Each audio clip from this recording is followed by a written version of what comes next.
Okay, we're live, Myth Vision Podcast. As you know, I love to dive into people's stories, get their experience, and a lot of people who watch these videos get a lot out of them. These aren't your typical scholarly, rigorous deep dive into the weeds and the grammar and the textual criticism and comparative mythology. No, this is a person who wears a body like we do, who feels and experiences like we do, who's trying to have answers and figure out the world around him, just like we do. And so, with that being said, let's introduce our guest. Welcome to Myth Vision, Brandon from MindShift. How's it going, man? It's going. It's going. A lot of people are excited about this discussion. You and I have been behind the scenes, kind of hinting at it. It's got to happen. It's going to happen. And here we are. So, welcome. Yeah, thanks so much for having me on. Like you said, it's been a long time coming. One of the things that kind of stopped me for a while is like, man, it's Derek. I want the perfect topic because I've wanted to have you on. I've wanted to get on with you and talk, whether it's Greek myth or Homer, whatever. I was like, there's got to be that perfect one. But I love what we're doing today, just kind of going through the deconstruction, the deconversion. My main goal is to always help people. And I think relating to people is the best way to do that. So we'll start with this, and next time we'll pick up a particular topic. Yeah, and I hope people who are obviously tuning in will take the time, go subscribe to his YouTube channel. It will be in the description. I've got it pinned in the comment at the top, and looking forward to that. Seeing the growth of what our communities can do, merging together, helping each other out, and making more noise. Look, let's be honest up front. I get a lot of people who go, why don't you interview Gary Habermas, or why don't you interview William Lane Craig? Well, I have reached out to some of these guys and they haven't responded. And I wonder why. Not saying that they were afraid or anything like that. I'm just saying they're probably not going to participate on a channel that's actually trying to help people find freedom and find themselves, even if that means holding to some form of belief that is obviously less harmful and helpful for their lives versus what we once held to. And so I say that to say, like, I really hope that today's conversation, people can see you for you, and maybe it'll help someone who might be struggling go through this. The way I like to begin this whole thing is to go back. I like to go back to memories of when you were young and maybe get a little bit of context of your household before we end up going to a climax of following you in your journey to what made you who you are and where you are today. So if you don't mind, tell us about how chaotic, I'm just kidding. Tell us about your life and what it was like. Were your family religious? Were you born into a Christian household? Take us into a little bit about that. Sure. And I'll trust you to kind of guide the path here because I could talk about any individual part of this ladder for hours. So you're going to have to either cut me off or maybe I'll try to help myself. But I was born on the mission field. I was born in Central America. My parents were medical missionaries during some tumultuous times in the 80s down in Central America. So we were kind of all over the place. My sister and I were both born down there. So I can give you a pretty good idea already of the commitment from my parents. They have since gone very different directions, and we can talk about that later. I'm learning more and more each day. But we didn't stay there long. They were there for 10 years, but I was born at the very end of that. And we moved back to the States. They got a divorce. And my mother became the missions director for a large Assemblies of God church here in the States. And so moved from missions for a decade of her life to coordinating missions on a global level. Pretty intense stuff. She also started a nonprofit that helped refugees and international students. And so being exposed to the nations, to the gospel goal, the Great Commission, was at the very root of my entire childhood, just to kind of start us off broadly there. So real quick, just shout out. I'm going to try to avoid getting into supers till the end because I don't want to interrupt your story. Again, I don't know if you've ever met Deconstruction Zone yet, but I got to make it happen, man. If you haven't hooked up, you guys really should. I'm excited to talk to Justin. I actually have planned to reach out to him on a very specific topic. As we talked about earlier, I'm just behind on that. So Thank you again, Justin. Need to see that happen. So you're born into a household where mother and father are both devout assemblies of God. Were they both part of that denomination when you were young? It's interesting. So, they would both claim semi-religious roots as they grew up, but my mother was officially saved by a tract that she found on a bus when she was 16. So she's got that, grand conversion story from Yeah. a pretty traumatic household that she grew up in that probably went to church, a few times a year. Same thing with my dad. My dad, probably looking back and piecing together things, looks like he got into the ministry when he met my mom. He grew very fast. I've heard his preaching on tape. It was unbelievable. I mean, truly a fantastic preacher and teacher. But neither of them, so to speak, came from as serious a household as what I became born into. Got it. Got it. And can you tell us what their particular flavor of Christianity was when you were little?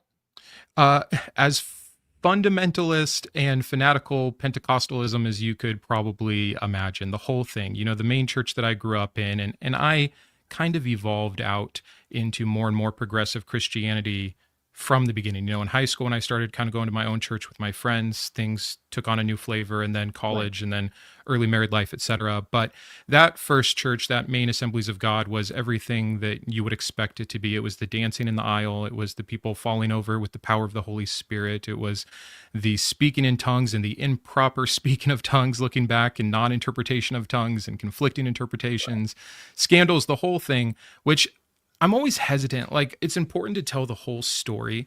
One of the things, and I wonder if you've ever dealt with this too, as I talk about like the fundamentalism I came from, I almost feel like I'm often giving the Christian or the would-be skeptic of my story permission Yeah. to be like, not real Christianity. And I've experienced real Christianity, if there was such a thing, or more doctrinally accurate Christianity, again, if there was such a thing, especially in my grown-up life. But yes, um, it did start pretty intense. You're gonna get that no matter what. It wouldn't True. matter. If you were Catholic, well, that was satanic. Just ask the Protestant or the Right. certain kind of Protestant. But if you're charismatic, whoo, you're really off your rocker. I can't believe you did this. By the way, that was my experience. The first church I was devoutly involved in, though I did go to a Christian private school. Um, when I took it really serious, was a speaking in tongues, prophesying, gibberish, rolling on the ground, casting out demons, the whole nine, and Yeah. evolved from there, like you described. So you're a kid, your mom and dad, how old are you? Like, as far as you're moving from Central America, you're coming to the States, mom and dad are splitting up while you're a teen, or No, they split up when I was like 4 or 5, just a few years after we got back to the States. And then it was framed, and this is so, incorrect of my mother, and not to throw her under the bus too much, but my dad had backslid and was going to hell, and he wasn't going to church anymore, and all of these things that she wanted to make sure I didn't become. And looking back, this self-fulfilling prophecy side of the whole thing, I'm sure everyone like loves. My mother's like, look what you did, to my dad.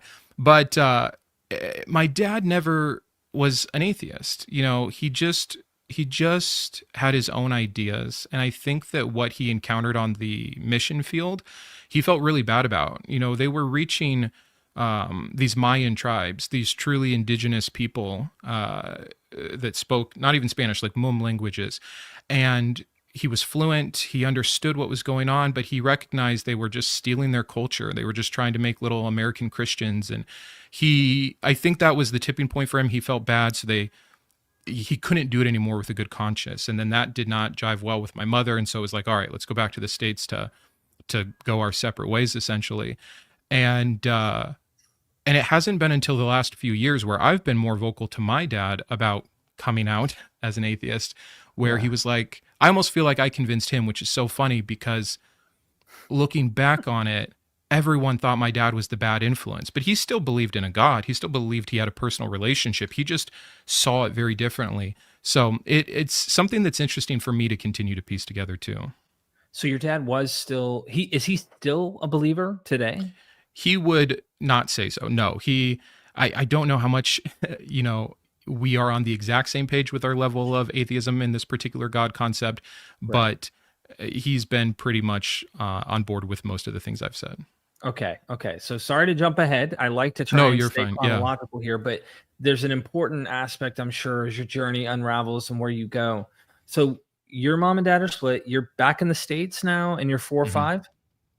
Yep. Yep, Okay. started attending a private school. Sounds like you did as well.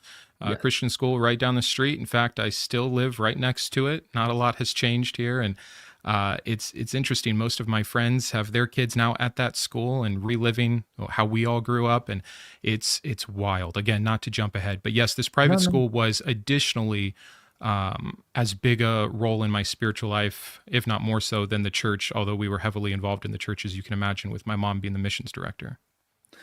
Is based on your memory, how devout were you? Like, were you in love with Jesus and the stories? And I asked that because for me, I was raised kind of in an environment where my mom was Christian, dad was Catholic, didn't really go to Hmm. church, none of that, Yeah. except for maybe a few marriages in all my life.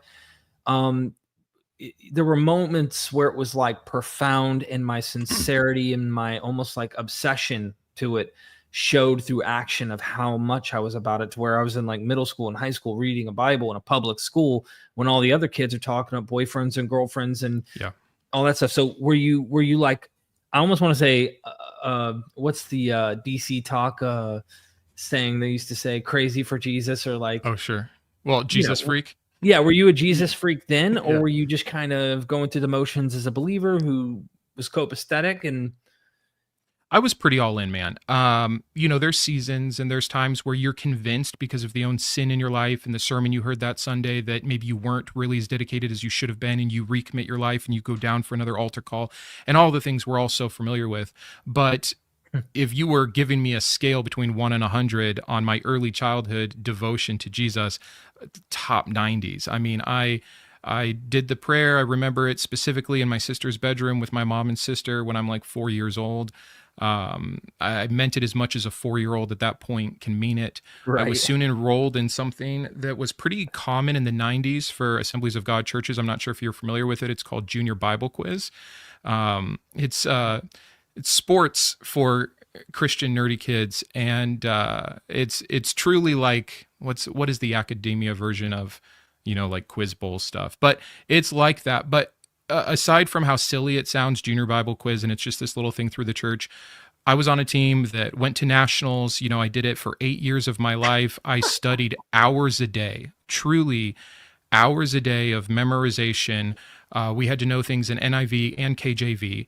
And be able to recite which one, if it was a quotation question, and make sure that it's word for word perfect, in addition to all the facts and details that we were first forced to memorize. And so that was also a big part. So it's like between my Christian school with the Bible classes and worship in chapel, between Sunday night, Sunday morning, Saturday night, Wednesday night at church, and then all of this study in the meantime, plus the Bible studies at our house that my mom ran, the prayer groups that she ran, the missionaries that she had over, the missionaries that stayed with us because they would be speaking the next Sunday. hmm It was just inundated, true indoctrination from every vehicle possible, except maybe my father.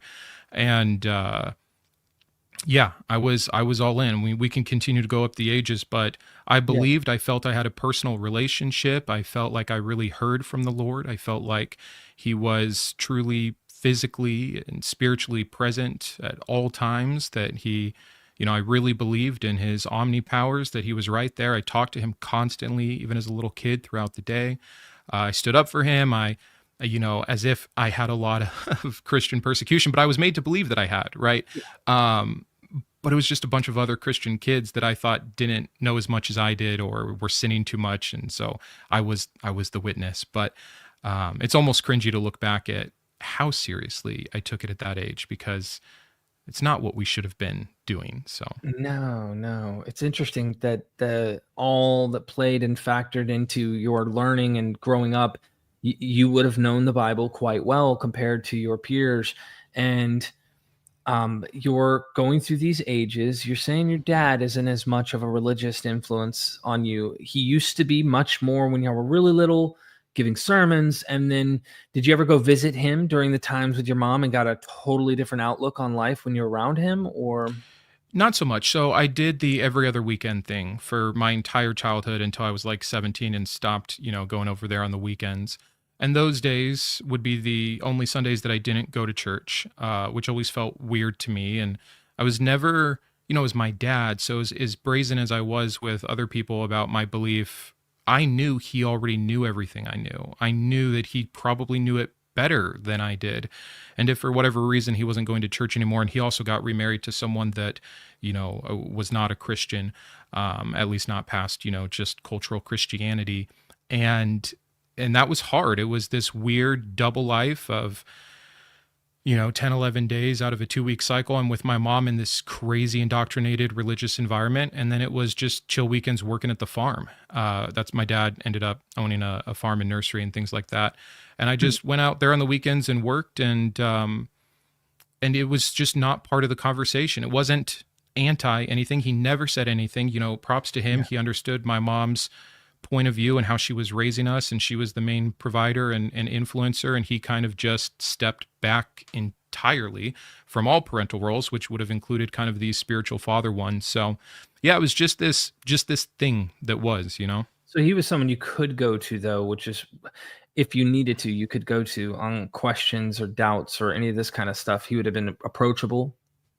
Probably not. And I never did. Okay. I have a very good relationship with my dad now, but again, back then he was the spiritual enemy. So I wouldn't dare approach him about something like that, lest he would corrupt my soul. Again, Right. it sounds so ridiculous. It's my dad, but it was the framing from my mother and everyone else in my life too, to teachers, friends, parents, etc. My dad was the black sheep at the basketball games and things like that, because it was an entirely Christian community. And so it was just, yeah, kind of off limits, felt like. If I may, look, I know all of this is personal, right? And anything you're not comfortable with, No, don't worry about it. okay. I won't say anything I don't want to say, and I've been Yeah, pretty vocal exactly. on my own channel, but yeah. It's simple as that. So what's your social security number? I'm just kidding. So as far as your mom's, I imagine she ends up getting with someone else as well, a new Nope. husband? No? No, one and done for her. Men just slowed Wow. her down. She took the Paul approach after that, and yep, still to this day single except for the church, and that was also quite the message. How did you feel? I don't know. I guess that probably was a relief to you, because some kids go through a bit of a trauma when they see their parents having to do, like, you're probably upset at your dad, I'd imagine, in some way, because we don't understand growing up. Here's Sure. dad with someone else who's not a Christian like mom was, and then you're coming from a spiritual lens, right? Yeah. No, it's every divorce kid I think has their own traumas and questions, and also gets it wrong for a period of time in terms of who's to blame. 90s latchkey kid is kind of a cliche at this point, but mom was so busy with church that I was often just alone at home studying my JBQ like a good boy, junior Bible quiz, or those couple days at dad's, but it I never really blamed either of them. I probably tried to have a rebellious phase in junior high where it was like, you screwed up my life kind of a deal, but it didn't last long. And I think I was always a bit critically aware of, like, everyone's doing the best they can and people are going to mess up. Like, I didn't hold either of them on this insane pedestal like some kids I think can do. And so it was just, I didn't have a lot of judgment on him, other than, which I know sounds like difficult considering what I was told about him, but I just figured that there was stuff I didn't know. I did decide at some point, I remember, that he was wrong and probably going to hell. I think that was preached enough at me that I just had to accept that. Mhm. And that's a real weird thing. We always talk about it. I'm sure you've talked about it at some point, but there's this dissonance in Christianity in general, where if you really believe in hell, in fact, I just kind of did a video where I talked about how Penn Jillette said something similar. Like, if you really believe in the concept of hell, it's insane not to, like, try to save, especially those you love the most. And Right. yet I wasn't preaching at my dad every Sunday. And again, I think it's because I knew he already knew this. So if he made a different decision, like, I wasn't going to tell him anything he didn't know. It was just going to be judgment and shame. And even then I understood that wasn't going to be effective. So it was just like, I'll just be an example. I'll just continue to believe and do the right things. And that kind of changed my testimony and my witness and my evangelism quite a bit in retrospect, understanding that like my dad and stepmom, I couldn't even convert. So, what really is it? Is it street preaching? Is it handing out tracts? And I did all of that stuff too. Or is it being a good example and loving other people? And luckily, for a good portion of my childhood, I erred on that other side. You reminded me of an experience I had with my dad because I feel you and me have a lot more in common about we almost feel called in such a manner that we're like main characters in the game. If you want to use analogies here, we're the main characters in the story of Christ's redemptive act on earth of trying to help save souls. So we're like main characters, and it's unfortunate that there's so many NPCs, so to speak, who aren't Right. taking it seriously. And my dad wasn't giving any indication that he was a born again Christian. He was only Catholic. I've never heard him say, Lord, come into my heart. I was a young teenager before we moved to Puerto Rico or after. I can't remember, but I think it was before. I was really young. He was about to go on a mission because he was in 7th Group Special Forces and always going to combat zones. And he was going to Oh, wow. Colombia, cartel, something to do with cartel kind of mission. And I remember going, this might be your last trip. This might be it. And I have to tell you. So I like coercively, emotionally, like gave him the gospel there that he needs to recite, he needs to mean it, he needs to accept Jesus, because if he dies, he's going to hell, right? And I remember him being very derogatory. My father was alcoholic as well, so maybe he had a few to drink that day, I'm not sure, but he got real pissed off and he snapped on me. And I remember being just broken, crying and doing it. And my mom's right there. I can't remember if my younger brother was there, but my mom, as soon as dad went out in the garage after yelling at me, mom goes, you planted the seed, son. Good job. Jeez. Right. So she encouraged the idea. Yeah. And I thought a miracle happened because that Sunday we're at church and I'm praying and I'm asking God for a sign. I'm doubting because kids in the public school, they mock me and laugh at me because I'm reading my Bible at lunch. And I'm like really charismatic and all about Jesus. And I'm in a public school, by the way. This is not even like a private one, where this wouldn't seem the norm. Yeah. And I remember my dad knocked on the door. It was a house charismatic church where we really believed that spirits and demons indwelt stuff. I burnt all my Pokemon cards, probably. Same. I actually burnt my Pokemon Red Game Boy, like literally in a metal trash can, lit it on fire. I'm, yeah, I think we do have some kindred moments here. You and me, I'm telling you, enough about me, but he showed up. I thought it was a miracle. And, I was like, the only reason he could have showed up is God, right? Would have done this. No, he loves his son, and his son legitimately like put him on the spot and made him feel guilty. So he wanted to show me his love, and he showed up to church that Sunday and thought it was probably weird, the kind of stuff we did with the tambourines and bouncing around. So turning it back to you, you're a teenager. Do you plan on, like, you're so serious about Jesus and stuff, are you planning on becoming a pastor? Are you wanting to preach? What is your goals? It's interesting, man. Again, I don't know how better to explain it than like this double life, and it's something that I think devout Christians would look at now and be like, you were never really a Christian, because for as much as I believed and as much as I felt I had a personal relationship, I was so not wanting to be in the ministry. I think I saw the toll on my parents from being missionaries. I saw what was involved for my mom on a daily basis in being a missions director. Obviously, my dad was a pastor and had backslid. And every third Sunday in between like calls for money and talking about new developments, I think there's a few people here who have the gift of teaching, and I hope that God is working in your heart right now for what he's going to have you do in ministry. And of course, like, you're sitting there because everyone is sitting there. Like you said, main character syndrome. You're told that you have spiritual warfare all around you. You're told that you're talking to the creator of the universe on a daily basis.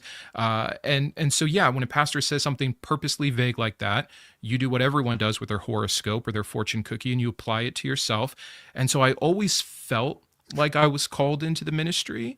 And that was like my little Christian rebellion. And I remember I would meet people that would help give me excuses, or I would latch onto the excuses they had, like there's prayers and there's doers, and then I even met someone that was all about like leading financially, by being in business so that you could support the people that would go and do the groundwork, right? And I started to give myself a little apologetic about how I could actually serve better Hmm. by not being directly in the ministry and stuff. And so that was something I fought with and felt guilty about, quite a bit. And one of the things that probably has to come up, although I have talked about it a bit on my channel, so I don't want to beat a dead horse for those that are coming over, is I had a pretty severe prophecy by a very powerful missionary that stayed with us, that and he said this one directly about me in front of our entire like 3,000 person congregation, and it was about the amazing, truly amazing and different things that I would do for the Lord, that like Moses level things.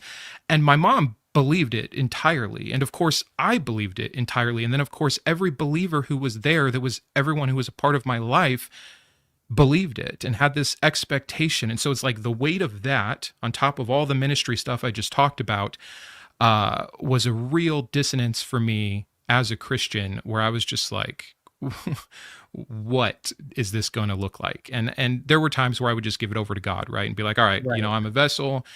This might be my flesh, my sin nature that doesn't want to do this. This might be the corruption of the devil. So, I'm allowed to feel this way, but ultimately I'm going to do whatever I'm actually supposed to.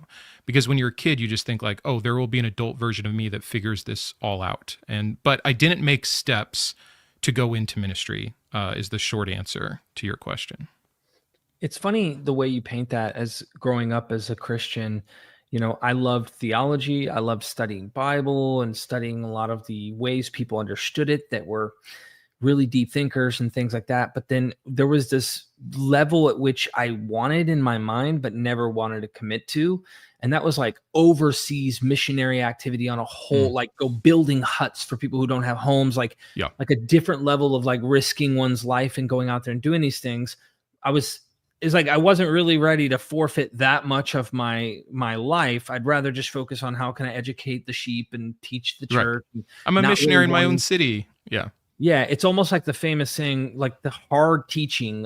If you take Jesus's words to the bank, listen, you got to take up your cross. Like who does that, right? Like I Right. don't know. I don't think I've ever met a Christian in my life who legitimately actually follows the teaching of Jesus when it comes to that type of willing, like almost intentional death. Like it's Yeah. not like it's almost death by cop. It's almost intentional suicide for Jesus.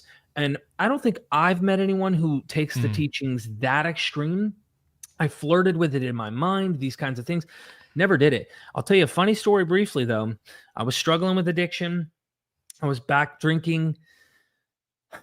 Been through many phases in my life. I'm in a church in a tank top with a US, like I got the US flag tank top. I'm all muscular. I'm like going to the gym. I'm thinking I'm the man, but I'm hard hearted. I know I'm screwing up. And me and my wife at the time were struggling in our marriage. And I'm in this church, and there's thousands of people. It's called Covenant Love in Fayetteville, North Carolina. Thousands of people. I am hungover. I'm practically still drunk from last night. We partied all night. And I'm in there and I'm standing there and they're worshiping. It's some, out of town guy, charismatics on stage, and he's talking about someone in here. So I can feel it, doing his yeah. spiel. And he turns and he's like, oh, there's a great calling. I mean, like it's a whole nother level, right? And then Yeah. he points the finger and it's me. And I'm Sure. looking behind me going, it's gotta be someone back here. Like, and he's going like, no, you in front of everybody. I have to walk up on this church. I'll never forget getting It's called wild. out by thousands of people in here watching. People I How'd you went to high respond to school it? with, probably. Huh? How did you respond to it?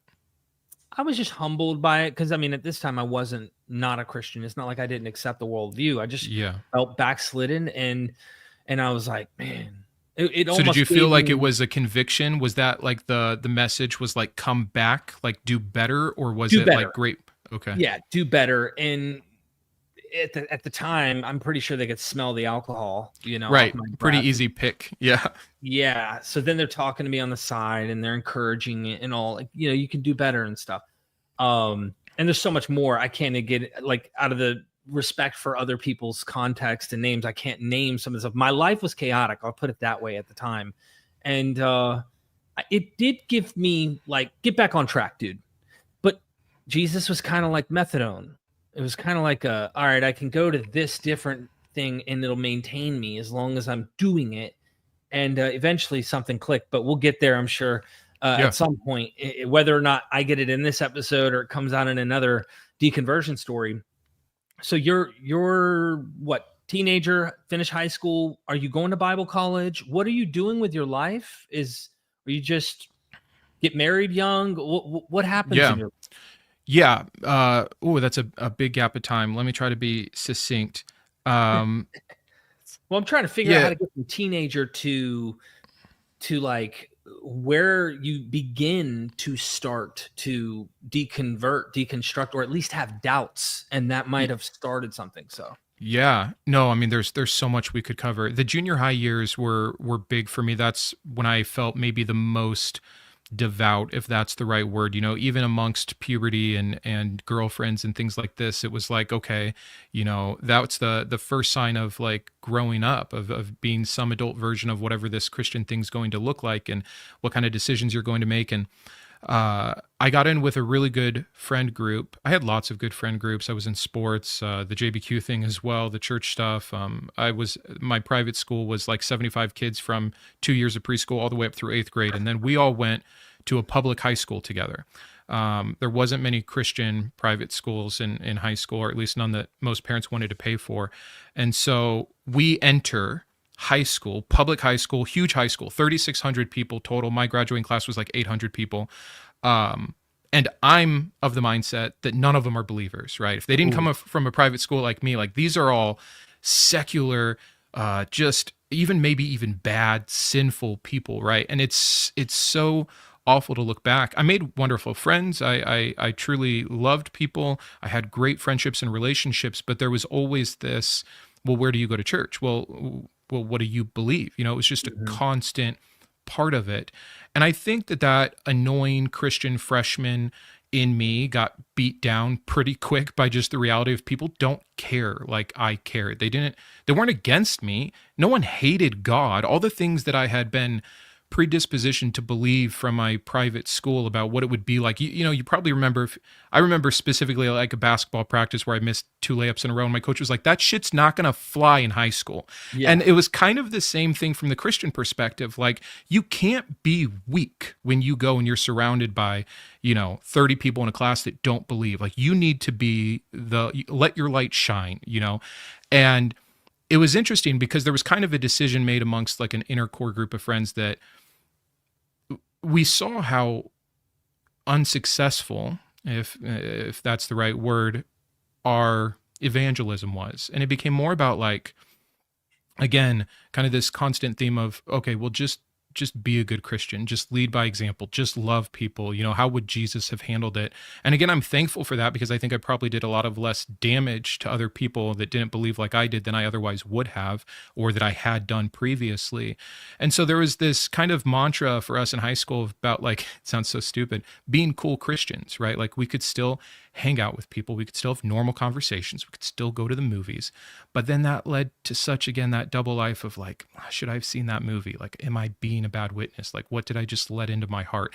And so this insane tension all the way through. And, that's high school. And then I didn't go straight to college. I did like some community stuff, but I started working, like just pretty legit work, and and then got a career. And I went back to college later for a business degree at a Christian university, and I got a Bible degree as well while I was there. And so that was my Bible degree education at the Bible college, which I'm not sure which was worse looking back, their Bible teaching or their business teaching. The business classes were like how Jesus handled the money lenders. You know what I mean? I was like, how am I getting accredited right now for a degree in business? But just a little anecdote. I can relate to your experiences. I want to get back to this point about the mindset that you just said that was really powerful. I think we could have a lot to discuss there, or at least something to discuss there. But just like you, I started working immediately. I had gotten my wife pregnant with our first son. So I'm in high school and she's pregnant with my first son.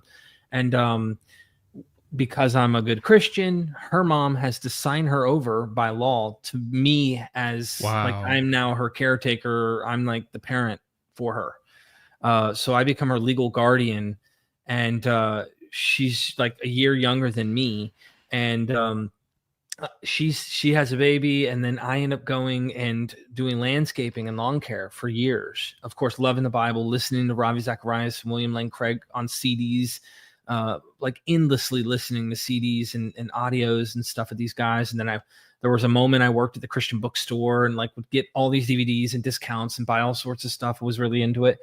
But then later got into college and got my associate's degree in biblical studies at a fundamentalist college, and then relapsed, had my wisdom teeth pulled and fell. I mentioned this in the last episode I did on deconversion, but about the mindset, this is going to sound a little crazy to the viewer, but when people say that we weren't real Christians, right? You're not a real Christian.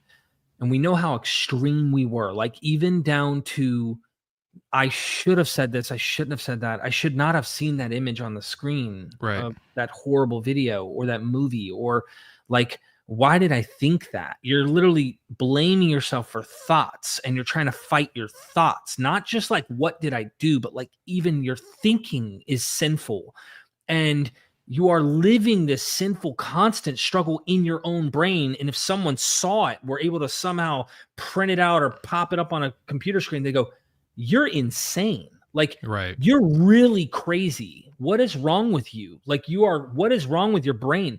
And when people make those claims that you weren't real Christian, you've been psyching yourself out for 15 years doing all this stuff, like literally trying to do spiritual warfare and control your thinking because Christ said da da da da. It's almost an insult, to people like us who have found offense to that. At this point, my skin is super thick, and it's like, whatever, dude. It's the typical theological position you're going to bring to the table. No wonder you have to say that. Like, you can't. Right. Your once saved, always saved idea or whatever is getting in the way. But you almost want to.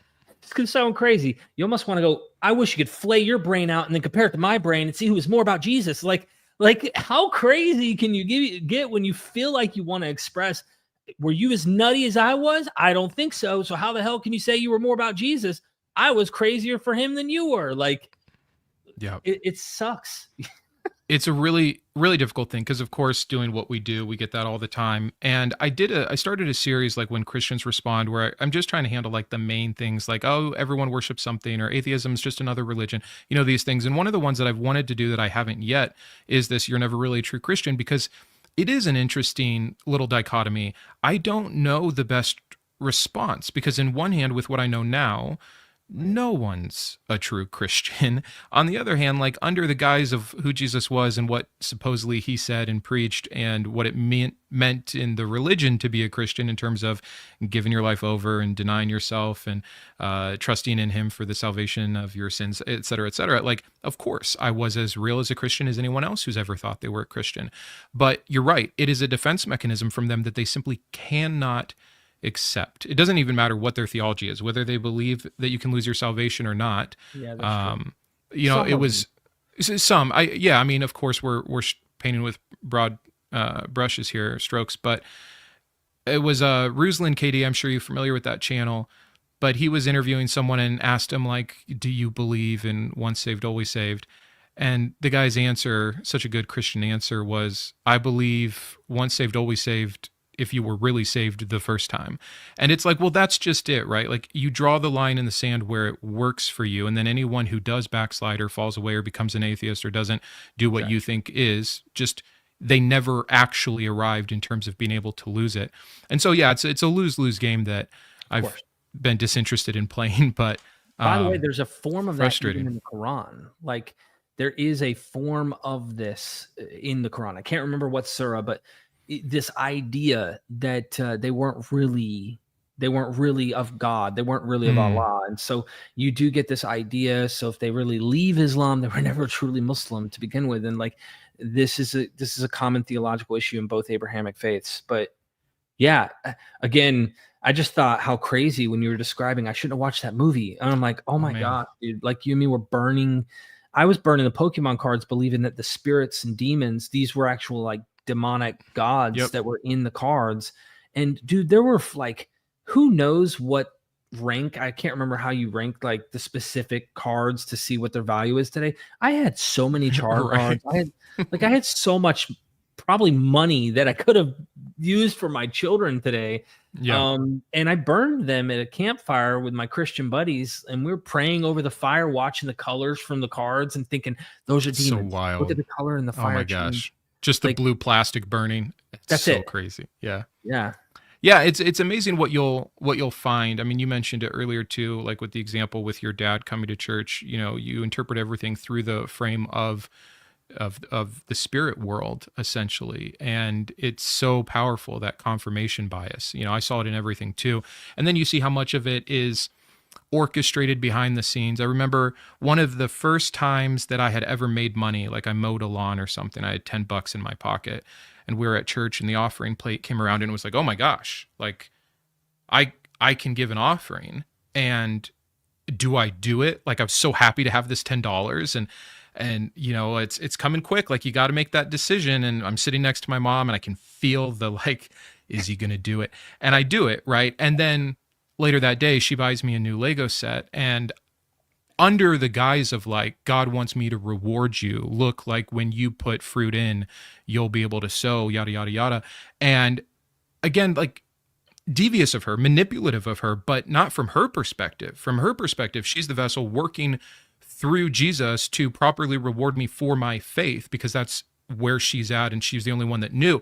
And so like I see her point of it, but then I continually, I'm sure you do as well, have these moments of like looking back and being like, oh shit, like look how contrived it all is. And even if it's not, that's a really blatant example, Yeah. but what we do in our own mind to make those things stick and happen and represent truth is crazy. This gets to one more point, and then I want to get back to your life. But this is a really good point. We're landing on some really deep, I think, moments that people who are watching are going to relate to, probably chuckling at home and oh my God, that was me, that is this idea that you just described, how your mom contrived this whole notion. And you might have thought from your perspective, hey, this was a reward from God because I get blessed for putting in, I'm going to get even more. And she Mhm. almost is like, in a way, making sure that in her view, she's just blessing you as a mom, probably, but it worked to make you believe, oh, this truly, when you give, you're going to get much more. And it confirms that spiritual aspect.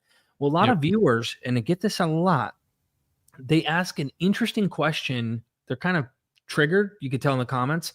When they ask it, they do something like, how can you say you knew Christ and then today say you're not a Christian anymore? Because if you knew him, you would never forsake him or leave him if you knew Christ, if you actually knew him.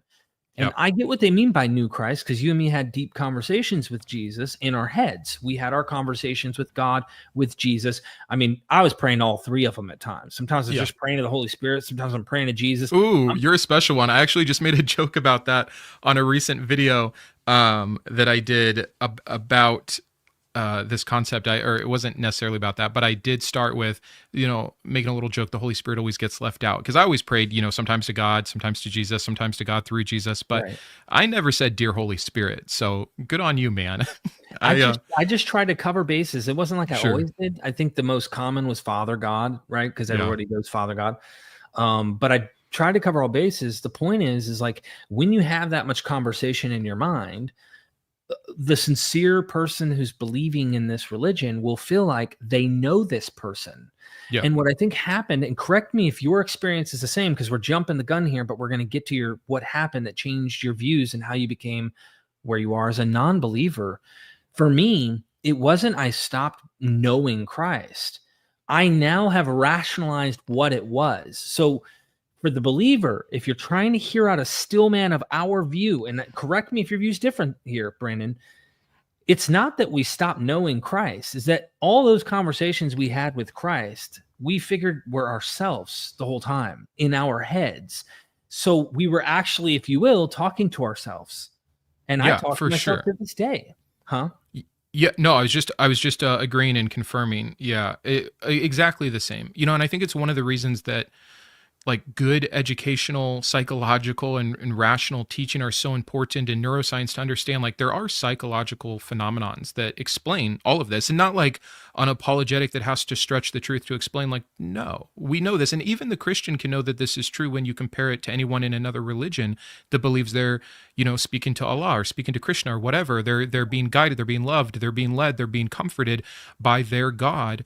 It's so very simple then to just point out, and many of them don't. And this is something else. And I know I'm getting off track, but many Christians can't even fathom that people of other religions are having the same kind of spiritual experiences that they are. And Exactly. so, first bringing Christians to that understanding, and then showing them that the reason we can all do this is because this is something humans psychologically are capable of.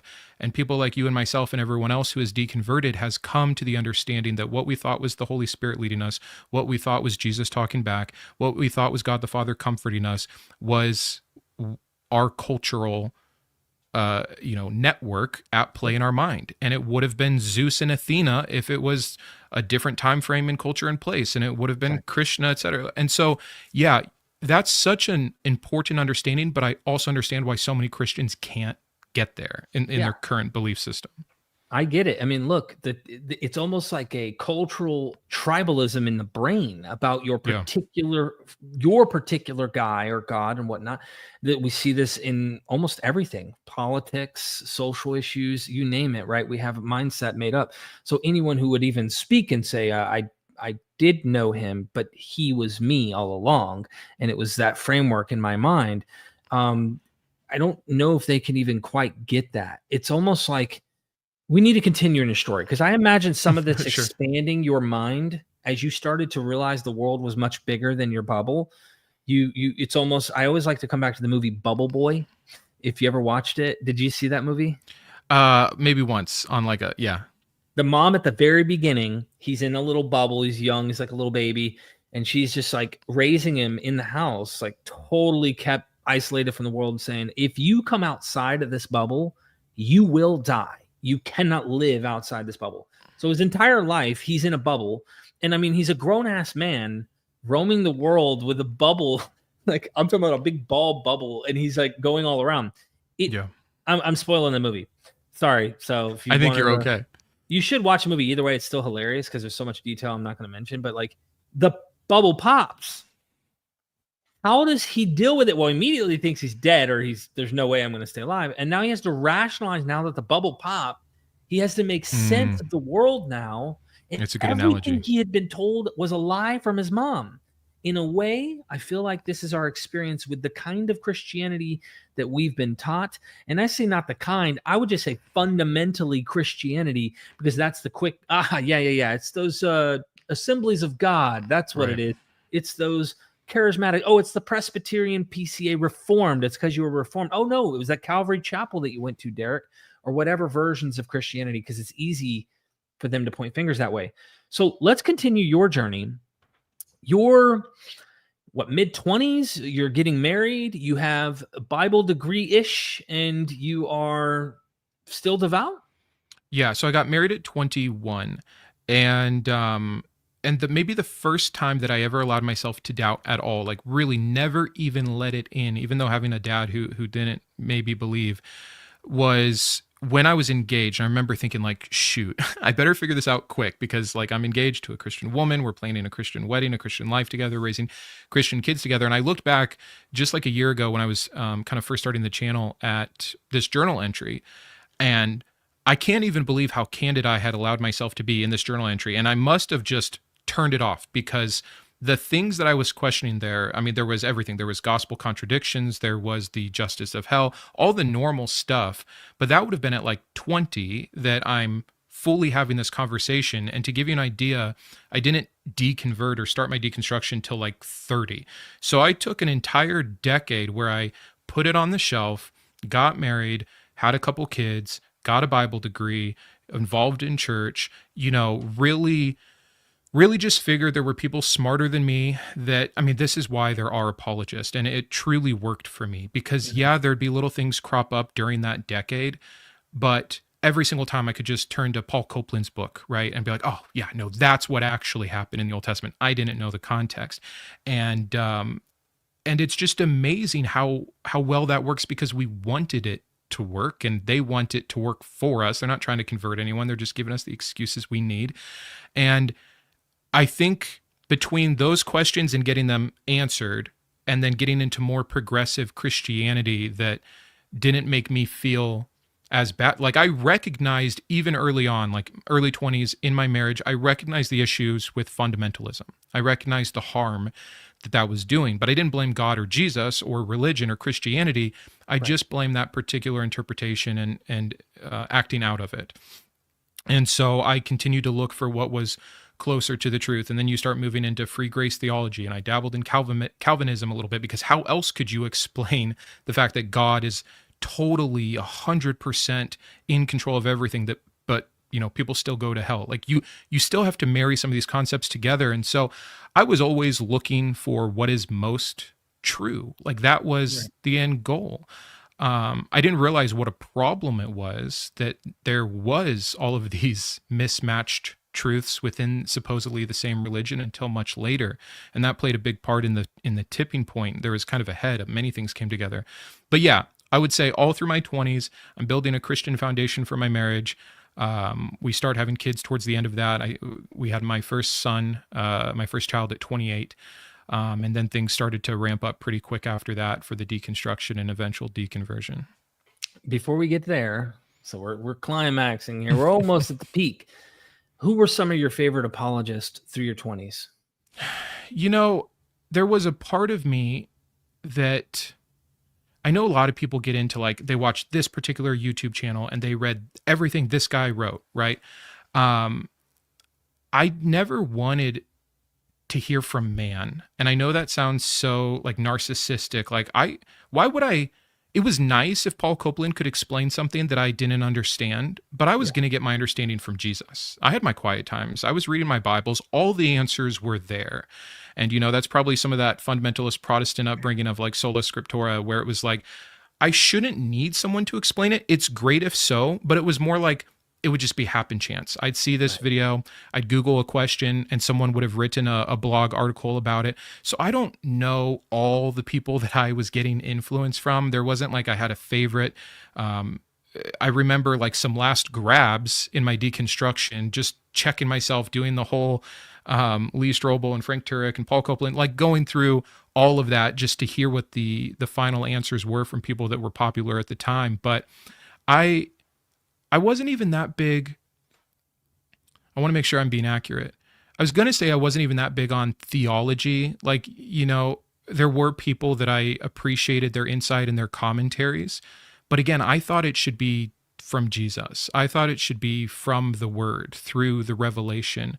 And so other than my own pastors and mentors and Bible study leaders and worship leaders and friends, etc., I didn't seek out a lot of additional resources. Got it. Okay. So you flirted with some of it when problems arose and you may not have had good, quick answers to, but you're going almost into your 30s.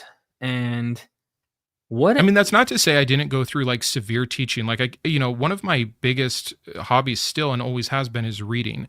But I would read everything. I would consume everything. Every commentary I could get on a book of the Bible, I read. I just wasn't following like one person down a rabbit hole. I made sure to. Like, if I already read someone's commentary on Job, I didn't also want to read their commentary on Psalms. Like, I was going to fact check that with another objective source of a different Christian interpretation of Job, and I was going to let Jesus reveal the truth. And so I still got quite the education. But when I compare it with how other people talk about it, I just don't think I was on the same track of like, oh, I'm going to follow Ravi and everything he says. Like, he's my guy. He's of the right Christian. I already hated that. I hated the denominational splits and differences. I hated like the bandwagging for an individual.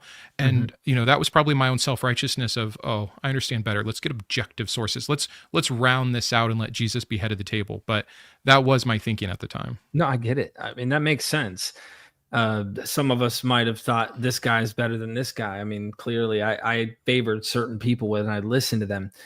or I'd listen to the Bible and hear what it said, and then I'd go and check from way smarter guys and see, hey, how do you understand this, and why do they have different takes? This is all while I'm a Christian. Why do they not agree on this text here? Why is this not on the same?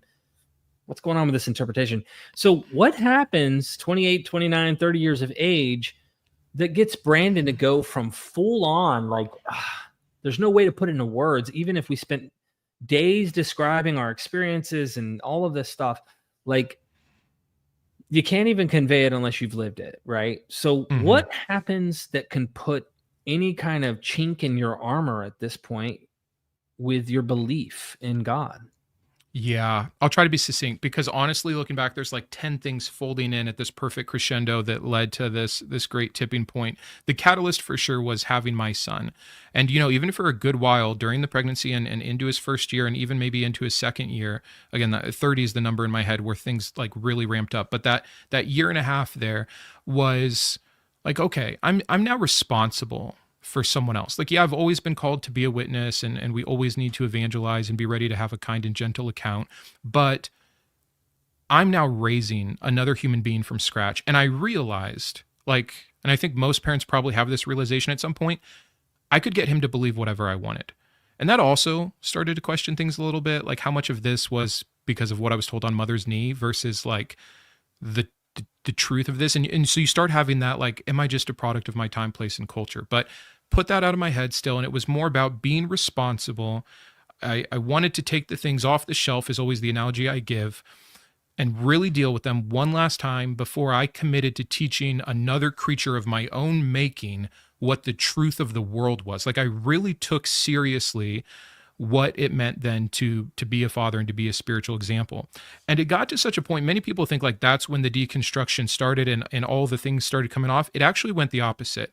For a while there at the beginning, what I realized is I had not been, kind of like we talked about earlier, what Jesus had asked us to be. I wasn't willing up until then to go to some foreign country and live in a shack and put my family in danger to make sure that all people from everywhere have had a chance to hear the gospel. And that conviction, that spiritual Christian conviction at the time of trying to be as Christ-like as possible, especially now that I'm leading a fuller family, pushed me in the direction where it was like up or out, as the expression goes. It was either going to be time to quit the corporate job, get into ministry, become a missionary, stop saving for the future. Like, let's put it all on the line for Jesus and really live the way he has asked us to live.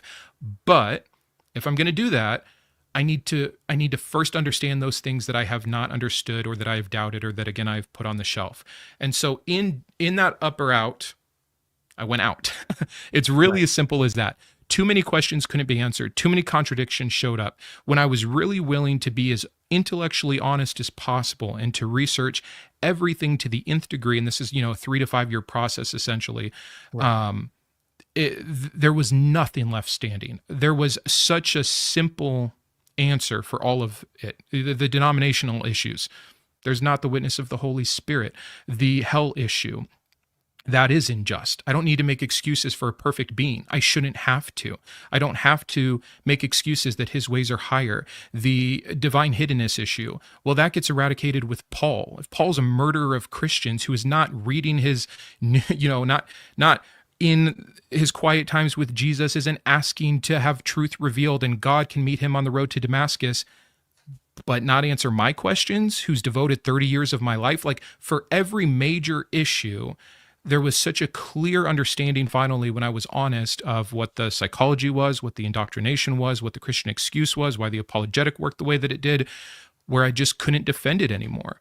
And once you're in a place where you can be honest with yourself, which, I mean, that's what indoctrination blocks you from. It blocks you from reality. And then all of the reinforcement, because again, other than my father, everybody, literally everybody in my entire life, at that point believed sincerely, right, devoutly, deeply. And it just reality hit finally. It took 3 decades, but it caught up. So, okay, a few questions, because it sounds like a tidal wave all at once. And you probably couldn't chronologically explain exactly what came first and what order on a Wednesday this and then next month. So I want to kind of ask you, if you're able to kind of recall in your memory, were there moments where you started thinking this seems a little bit unbelievable, but if it is true, then I mean, I am so sincerely wanting the revelation like Thomas is doubting. I need you to reveal this to me. And if you do that, of course, I'm going to believe because it's obvious, you know. Are you starting to do that? Are you also not going to church as often so you're not being force fed, kind of indoctrinated to kind of continue thinking the way you were thinking? Yes and no to parts of it. So, for the church question, I didn't stop going to church till like a year after I had already come out to my wife.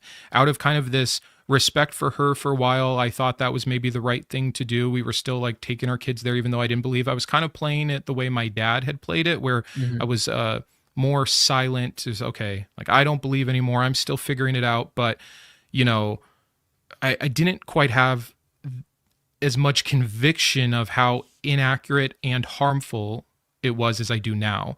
And Oh, so, yeah, I was going to church even after I stopped believing. In terms of like seeking out, you know, desperate Hail Mary situations, for sure, like on my knees, crying, begging for the sake, not just of me, God, like, for my wife, for my children, like you have me here. I'm willing to lead them. I'm willing to go as far as you want me to go, but you've got to meet me somewhere along the way. Even when my first son, when we were pregnant with him, and I just said I was already doubting. I did a 7-day water fast, actually a little over 200-day water fast, water only, no supplements, no salt, no food, no nothing for my son. Like but also kind of meshed into 200? that in 200 hours. Oh, It's sorry. like eight, it's Okay. like 8 days, a little over Oh, you 7 days. scared me. I'm like, huh? No, no, no, no.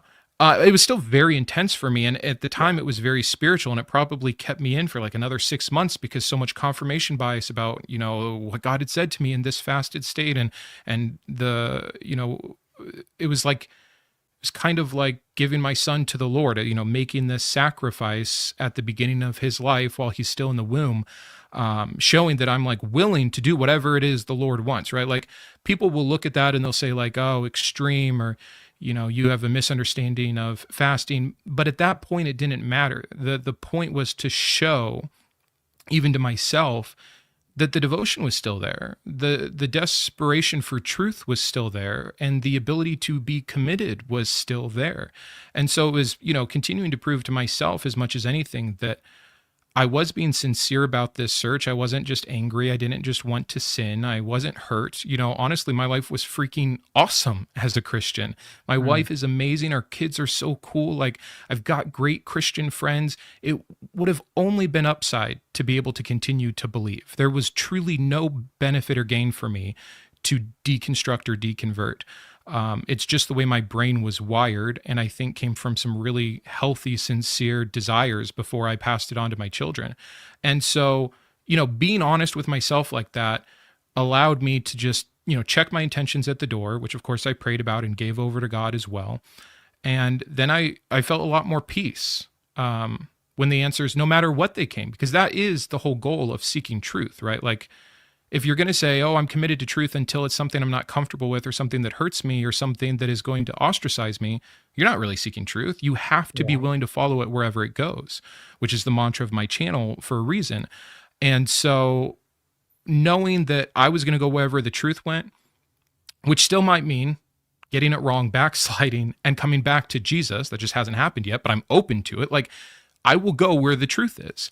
And under that conviction, I felt such freedom, even in this huge, shift. It's really funny what you said there at the end, because the question will get thrown, what would persuade you, right? We've heard people ask this question, what would persuade you? I mean, I don't even think I think I could answer that for other people, and I know that the people would probably be resistant. I know Matt Dillahunty's been asked this question 100 times, and well, I don't know what would persuade, But this, God would. like, Yeah. and I get that, but I have some pretty good. I could throw out probably 100 things that could persuade me of something really going on beyond what we see around us on an everyday basis and experience on a typical basis. Um, and like they act like we wouldn't go there if the evidence suggested it. And that's unfortunate that they would just assume that's the case. Whereas I've been on their aisle. Like I've gone down the path that they're in. And I'm thinking to myself, unless you have experienced these things, and I'm not talking about like medical conditions that, maybe were misdiagnosed or potentially got better over time, or I Yep. found my car keys, or, I struggled with addiction. Jesus saved me from addiction. I had the exact opposite happen. In fact, getting clean and deconverting has kept my sanity and my I would say self-control on a whole different level compared to me ever as a Christian. And so it's been almost 10 years and I'm thinking to myself, I'm the opposite of what you think Jesus saved me from heroin. No, actually it was me being rational and actually coming to a more realistic view of the world that helped me actually get clean off heroin and alcohol and not having to go down that path. So you reminded me as well of this famous Ill of Mine Hobson song. I know you've probably heard this before. With the way that I've been living lately, if I died right now, you turn the fire on. Sick of this bullshit. Niggas call me a sellout. So that whole song is literally him crying out like, and I loved it when it first came out. I think it was about the time I was deconverting, and he's like just expressing himself saying like, I don't know if this is true. I don't have a talking snake or a donkey or, like I don't get all this stuff that the Bible seems to say, which tells you the kind of teaching that we were being taught, that Jesus literally died, literally rose, literally was born of a virgin, all these things. And now when we start studying, learning from even Christian scholars, this isn't like an atheist agenda or a secret society of destroy the Bible, we hate God or something. No. The facts, the evidence for the viewer points in the direction of legend or mythic, or this probably didn't happen at all. There may not even be a memory behind it, because sometimes people would blur the lines between history and myth and make legend. And, when you hear Christian scholars who are being as honest as you can possibly be, looking at the text going, there's not like a I hate God agenda. They love God. They say they love Jesus, but they say that virgin birth did not happen. They say that this story here did not occur in history. This is a legend. It never happened. Once you start seeing that stuff, it's like, oh, wow. So when people go, would you believe? I mean, yeah, if these kinds of things depicted in the text happened, I would really like start reconsidering I'm wrong. Nothing of the sort has happened. And had this conversation with my mom, so she knows I'm not just like violently resistant as if I don't want it to be true. I would love to see this party continue after this, Brandon. I'd love to see us have a party forever. Problem is, when I tell this to mom goes, well, I prayed about it, and God said he's going to reveal himself to you at some point later. He's going to show you. He's going to manifest, really, really show you with real things. And I'm like, well, when the day happens, I'll let you know. But again, I'm not holding my breath, and I don't live my day thinking that way. Yeah. It's there's a lot of layers to it. I mean, this could have been an entire conversation on its own for the podcast, is about these different avenues of what would convince you to believe. If you did believe, is that the same thing as following Jesus? How do we account for God's ultimate plan, if there was a God that has a moment waiting for you in your future? This is something, there's two things here that I want to maybe talk about that were big thoughts I had in the middle of my deconstruction. And the first one is this, because my wife and my mother and people like this, who are the first people I came out to, they said something similar. My mom even referenced that prophecy over me and was like, I don't understand it. It breaks my heart. All I can imagine is that God will be able to use this, for greater when you do come back. And they have to tell themselves that to be able to deal with this loss, right? Or to be able to not fear that their baby boy is going to be burning in hell forever. But if you play that out to its logical conclusion, there's so many problems with it. And I remember that was one of the first things I thought, okay, that could be. Maybe God's allowing me to doubt and even straight up not believe so that my witness is greater for the great evangelical purposes he'll have me do later. But does that mean that he's interrupting my free will then, correct? If he knows there's going to be a conversation or a moment or a revelation that happens at 45, and so he's got to keep me alive until then, what if I want to take my own life? What if I step in front of a bus? does he not allow me to do that? Is it just not something that's going to organically come up? And I started to like play it out and see what that would look like. And then to that degree, if God's going to interfere, if that's how this all gets solved, then we don't have the free will that is requisite to deal with the problem of evil and suffering, which is what the other apologist told me when I also am deconstructing because of my problem of evil and suffering. Well, it had to happen because God had to give us free will, but he also has to interfere to get me back because it's his ultimate plan. And that's one small example of like, when you have so many issues with the religion and there's so many answers, they throw the kitchen sink at you and wait for the one to stick. The things that do stick or could stick, they're mutually exclusive from each other. And I think that, you know, in any given individual conversation or individual book that you read or conversation that you have or someone in your life that gives you something that you think can solve this one issue, it immediately doesn't work with this other one. And that happened to me so much. Like I could give you 50 examples off the top of my head of that incongruency where you start to like not want to look anymore. And it's not putting your head in the sand. It's, I have looked, I have come to a conclusion, and you are just trying to catch up on this one issue. And as you do that, it makes a bigger issue over here. And when you see that happen enough, you just start to wonder, I don't know with how much I know now if I ever could get back. I'm willing to believe, and I believe that if there is an all-powerful God, he could get me to believe. Right. But you and I know, like from Francesca Stavrakopoulos, like we're both big fans of that book. We have an understanding of how some of this evolved and some of the true origins. That's going to have to be answered for before we can ever get to Jesus being the savior of the world, because it's still tied to this. And that's something that a lot of Christians who hear our stories in our doubt and our deconversion don't understand is like, they don't know some of the things genuinely that like we know. And again, we could be wrong and there could be something that comes out that helps me not believe that anymore and opens up a new avenue, but there's 1,000 of them.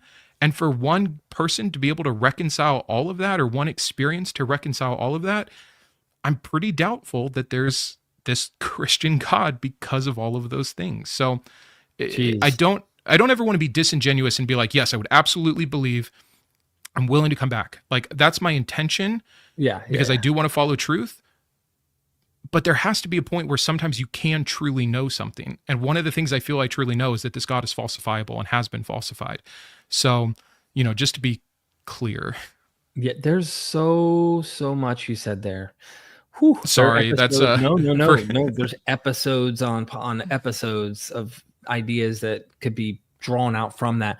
Your point about the one idea causing a problem for another one, making it almost exclusive, like they're two contrary ideas that come in. At the end of my journey as a PCA member, I was part of the Calvinist Presbyterian, much more conservative form of Presbyterians. So we were like kind of the offshoot family of Puritans in a way. Women in our church wore head coverings. Wow. They're pretty serious about, you know, obeying the text of what we see. Just following scripture. It sounds crazy, but that's just straight from Paul. So it's like, you know, but anyways. Yeah, it's Christianity. Literally. Yeah. It's in the text. And if your women aren't wearing head coverings, then watch out, because the fallen tempting the angels. Yeah, they might find them attractive and hunt them down. And he gives that implication. But this idea about, you're talking about this omni God, continuously mentioning this omni God, omniscient, omnibenevolent. I had this struggle even in Christianity. So they're like, if I were describing, yes, I was devout and a believer, but I feel like my deconversion happened long before I said, you know, I don't believe. Because yes, I stopped believing in certain things about God. And in different ways, I had to form and adjust my theology to make sense of the problem of evil, the text of the Bible. I had finally come to a position where I had to do kind of a Calvinistic reading. And then you get to this problem of evil. You don't have to keep making excuses with free will. You go, everything is controlled by God. Even Calvinists are disputing this with Calvinists. They don't like what the implications are because it's pretty hardcore. There's this idea of God having two minds, so to speak, two wills. So you have the prescriptive will, and then there's the decree will, the idea that everything that actually happens is God's will. But there's also wills where he says, man shall not do this, even though he causes all things, which always made me think God is schizophrenic in that kind of theological position or philosophical look on God, that you mean God is telling them not to do it, but then he makes them do it. And you get kind of this implication with like, go tell Pharaoh that God said, let my people go. And God hardened Pharaoh's heart. You do get this idea. For me, I wanted to stop playing games with like, what's God really doing? Because everything that happened in the real world, every single thing that happened, I came to the conclusion, God does it. He is literally causing everything to happen. We have no free will. I came to this conclusion as a believer. But I did not think there was any authentic will of God where he's literally trying to make people, hey, please let my people go, or please stop murdering, or no. What happened was God's will. And then I create good, I create evil. I, the Lord, do all these things. I had to swallow this pill. I would read Paul. Who are you, O man, to answer back to God? Does the thing formed say to its maker, why have you made me thus? So you will say, well, hold on. If God does it all, then how can he find fault? He's the one doing it. This is how I understood Paul. Mm-hmm. Now, I know that there's the context of Gentile inclusion and all that, and it gets into stuff that I wasn't looking at when I was a Christian as a Calvinist. It was really the whole free will versus Calvinism idea. But in the end, Paul's answer is not an answer. It's more of like a rebuke. Who are you, O man, to answer to God? Does a thing made say to its maker, why have you made me thus? Shut your damn mouth. Right. That's what Paul's practically saying. You are created. He is creator. He does what he wills. And in my mind, I'm going, you mean to tell me, because he goes into this like elaborate theological argument to make this point that long before they were born, God chose one and loved one and hated the other before they were even born so that his election would stand and stuff. And I thought, you mean to tell me God loves people or hates people that I love? This was incongruent for me. Yeah. How could I love more than God? Because if he doesn't love them and I do, how does that work? How can God's love be greater than my love if I'm loving things that he isn't loving? And that didn't make me not believe. It just, there were things even in my faith that I just could not quite reconcile. Could try to swallow the pill. I tried to believe it, but it could not match what I was trying to make sense of the Bible. I don't know if that makes any sense to you. Like, oh, for sure. And what the frustrating part of it is, and I'm sure you get it as much as I do, is I'll state an issue similar to what you just said. You know, the Esau story about being hated in the womb, and then not just that, but Edom that comes from Esau is cursed forever. You know, just under this same negligent hate for no reason. And you know, as one example, I might talk about that on the channel, and then the comments are, oh, God bad, therefore he no exist. And it's, you know, this trite little quip that's meant to say what exactly? Because no, like you said, you and I don't not believe in God because of this, but the continued evidence that the God character acts and is in such a way that is opposite of the way that he is in other times described, omnibenevolent, all loving versus hating Esau. These things don't work together. They truly are mutually exclusive. One falsifies the other. So in a way, yeah, we can point out the immorality of the God character as continued evidence against the notion of the God that we believed in. And that was something I had to contend with. Have I just believed in the wrong version of this God? Is Christianity corrupted for some reason? Is this maybe the work of the devil? And the real God isn't all loving, nor should he be, you know? And you start to just like, I think it should be part of someone's deconstruction. I hate the word should. I think it's beneficial if it's part of someone's deconstruction to really consider if they even have the right nature of God, you know. But the Bible just screws that up for everyone because it does make claims about the nature of God. And sometimes those claims are mutually exclusive in and of themselves, but even if they're not, then we have his actions and words that don't match up. So then you move on to the next step. okay, should I not be relying entirely on the Bible or the whole Bible? You know, just because 2 Thessalonians 3:16 says all scripture is God breathed and useful for teaching, rebuking, correcting, and training, maybe it didn't know about Exodus. Like, so you just go piece by piece by piece, which was more work than I did as a Christian, when I just devoutly believed, to try to make sure that you are being as honest and humble even as possible as you follow the breadcrumbs. And at every single point for me, it failed. That's what I meant. Like, when I was really ready to face reality, it was, okay, fine, I'll jump on board. Maybe it's not a good God, but, well, the Bible says he is. And, you just go through the whole thing, and it failed everywhere. So I hear you, man. The frustrating thing is how the critics take that and use it as some excuse about our ill intentions. I think they helped, in a way, get you to a point where you end up leaving sooner. And this is a lesson, I think, for anyone who's in the faith.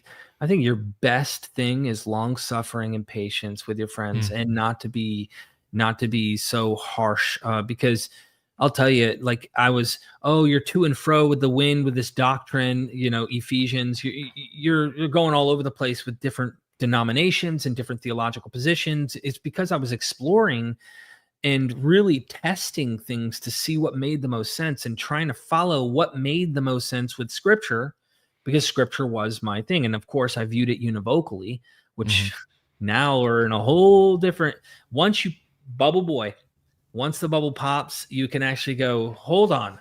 There's contradictions. That's a whole thing I did not accept when I was Christian. We had to do like a 2-step process. We had to leave fundamentalism and then leave Christianity. And it's 2 totally different things.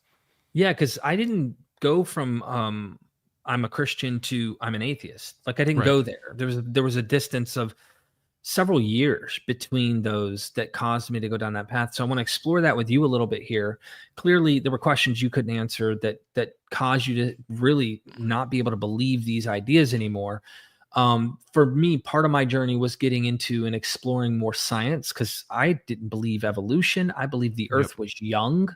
Even in my latest Presbyterian position, I watched debates between different Christians who had old earth creation models versus young earth and all that kind of stuff. I watched a lot of that through the years, but I was like practically a young earth creationist 15 years ago. And I was big into that and like did not know much about science, psychology, learning from actual people who are specialists in the field, coming to a reality-based world and understanding we can look and test and measure and calculate and do all these things that can help us understand more about ourselves and the world we live in than what we did when I was just saying, the Bible says it. Now I need to make sure reality conforms to what the Bible says. That was my kind of bubble. Yeah. No, definitely a part of it. I keep using that term, like being actually willing to face reality. And part of that was allowing myself to learn about things that I had either been interested in, but been afraid of, or just straight up avoided, because there was probably that little voice in the back of my head that said, like, if you go that far, like, you're not coming back. Like, I remember, just as a anecdote, during my like very early deconstruction, I read Sam Harris's The End of Faith. And one of many things that I would start to eventually allow myself to read. And I told my friend, like, hey, do you want to read this with me? My best friend, my good Christian friend. And he was still he wasn't doubting like me, but he knew I was doubting, so he came along for the ride. But before he did, he prayed to God, first for permission to read it, and then second, that God would protect his heart. And I was early enough in my doubting or I was at least far enough in my doubting that I remember thinking, why would I get wanting maybe to get permission before you read something that to you is essentially satanic, but why would God have to guard your heart? Right? Like, these things are either true in this book or they're not true. We can investigate what we read. We can map it up with other things and see if it holds water, if those facts that are presented are true or not true. And I started, that was like just a memory that I have of the layers, the levels coming out a little bit of like, wow, look at how much we do to protect our own belief. And I remember even before reading the book, that experience was probably more damning for me than anything, because it showed me what had been true about me previously too, that I was scared. I was scared to hear other people's opinions. I was scared to hear science. I was scared to understand psychology better. And as a big reader, I actually did read a lot of things that, and just credence or credit to my indoctrination, because they didn't faze me. I just thought the devil, falsehood, an agenda, we're being deceived on purpose, evil scientist, whatever, all the excuses. Like you, I believed in a lot of fundamentalist, ridiculous things, young earth, anti-evolution, Noah's Ark literally happening way too long, embarrassingly long, especially for how otherwise like intelligent, educated, rational I would have considered myself even as a Christian. But that's just the power of this reinforcement. So yeah, I started reading everything I could get my hands on once I allowed myself to. And one of the big ones for me was Jerry Coyne's Why Evolution is True. I read it. I was presented with the facts, and they were facts. I could go investigate every claim that was made in that book, which I literally did. I had notebooks because it was my first time being introduced to the concept of evolution. And I was like, there's no argument here. So all I can do is go back and figure out how to make this mesh with Christianity, which I did for a while. I forget the name of the book, but there was a book where someone explained Adam and Eve are just the most, the tip of evolution from our ape cousin ancestors, where they first get imbued with a soul. And that's what actually Genesis is mentioning when they breathe the breath of God in. And there's ways to make this stuff work. And there's other ways to make it work, of course. And there's plenty of Christians that don't believe in a global flood or young earth, or they accept evolution. There's plenty. And so, then you rest there for a minute. You're like, okay, at least there's still this truth, but it just continued to evaporate the more and more that I learned. There's so much you said there. I mean, again, it wasn't all science. It started to become that. I think for me, I went from, and I've got a little poem. If you haven't heard it, I'm sure you have. There's some viewers who may not have. From devout fundamentalist, I stopped going to church every day and was taking my own research into my own hands from studying and learning online. And I started to come across comparative mythology. Of course, myth vision. Clearly, I titled my channel because of myth playing such a significant role, because I didn't go, oh my gosh, the Bible has myth in it, there's no God. That's not right. That's not what happened. What happened was God got bigger. Yeah. So I had a friend, I think I've told this kind of briefly in one of my little deconversion videos that I made a movie on, where he introduced this idea of comparing Samson and Hercules. Mm-hmm. One is okay. One is evil, demonic, and from that pagan world. But I never really had anything like an axe to grind against Heracles or Hercules. It's just, that's myth. No. Samson, bona fide history, actually happened on a Wednesday night at 7:43 p.m. when Delilah cut his hair. Oh, Heracles, 12 labors, BS. Didn't happen. Mm-hmm. And I started doing some comparison and was taking it serious from people who were in mystical circles. They were mystics, much more esoteric. They found allegory and metaphor, meaning and power and myth. And I still to this day find value in myth and meaning and all of that in these stories. However, I just don't ontologically take it and try to go with some there's something metaphysical happening here that's a deity right now. But that transition took me to one of the poems that helped play a part in my deconversion is The Blind Man and the Elephant. You've probably read this 1,000 times. Oh, it's wonderful. Yeah. Should I read this for the audience? Yeah, go ahead. So it was 6 wise men of Hindustan to learning much inclined. I think it's Hindustan in different texts, but anyway, to learning much inclined, who went to see the elephant, though all of them were blind, that each by observation might satisfy the mind. So you have these blind guys going to the elephant. The first approached the elephant, and happening to fall against his broad and sturdy side, at once began to bawl, God bless me, but the elephant is nothing but a wall. And the other way that they worded this in the older poem is different. I'm not going to read all these, but all 6 of them touch the elephant in different places and have a different interpretation of what the elephant is, what it is. And at the end, it says, and so these men, or so 6 no sooner had begun, boom. And so these men of Hindustan disputed loud and long, each in his own opinion, exceeding stiff and strong, though each was partly in the right and all were in the wrong. So often theologic wars, the disputants I ween, tread on in utter ignorance of what each other mean, and prate about an elephant not one of them has seen. Brandon, for me, God, what happened in my mind as I was a staunch believer, this was if we were talking about the Hobbit, that one chink in the dragon's armor, that one spot where you can penetrate the dragon's impenetrable armor and get it. This was the Achilles heel for me.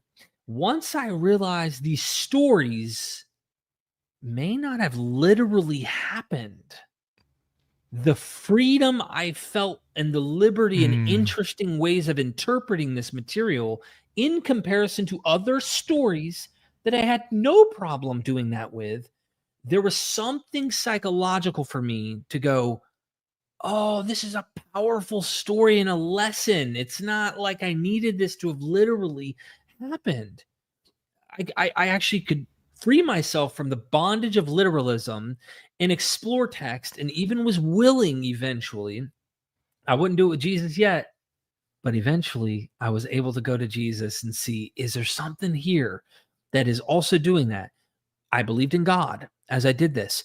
God got bigger because what it told me in my mind, the way I interpreted this was God was actually showing himself or itself in these other religions, these patterns that were coming up, showing similarities, overlaps, at least common lessons and stuff, was God. And we're all the blind men. And God is the elephant. And, oh, well, Hindus they discuss it in billions of gods, and it looks like this. And the Muslims, they'd say this, and the list goes on and on with the different holy books and texts and stories.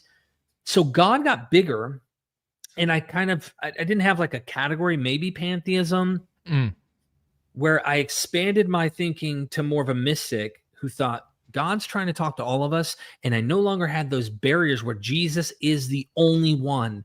That was maybe good for Jews in the first century, but like apart from that, it was almost Baha'i faith in a way. Like all religions are kind of trying to tell us the truth in a way. They partly get the truth, but partly wrong.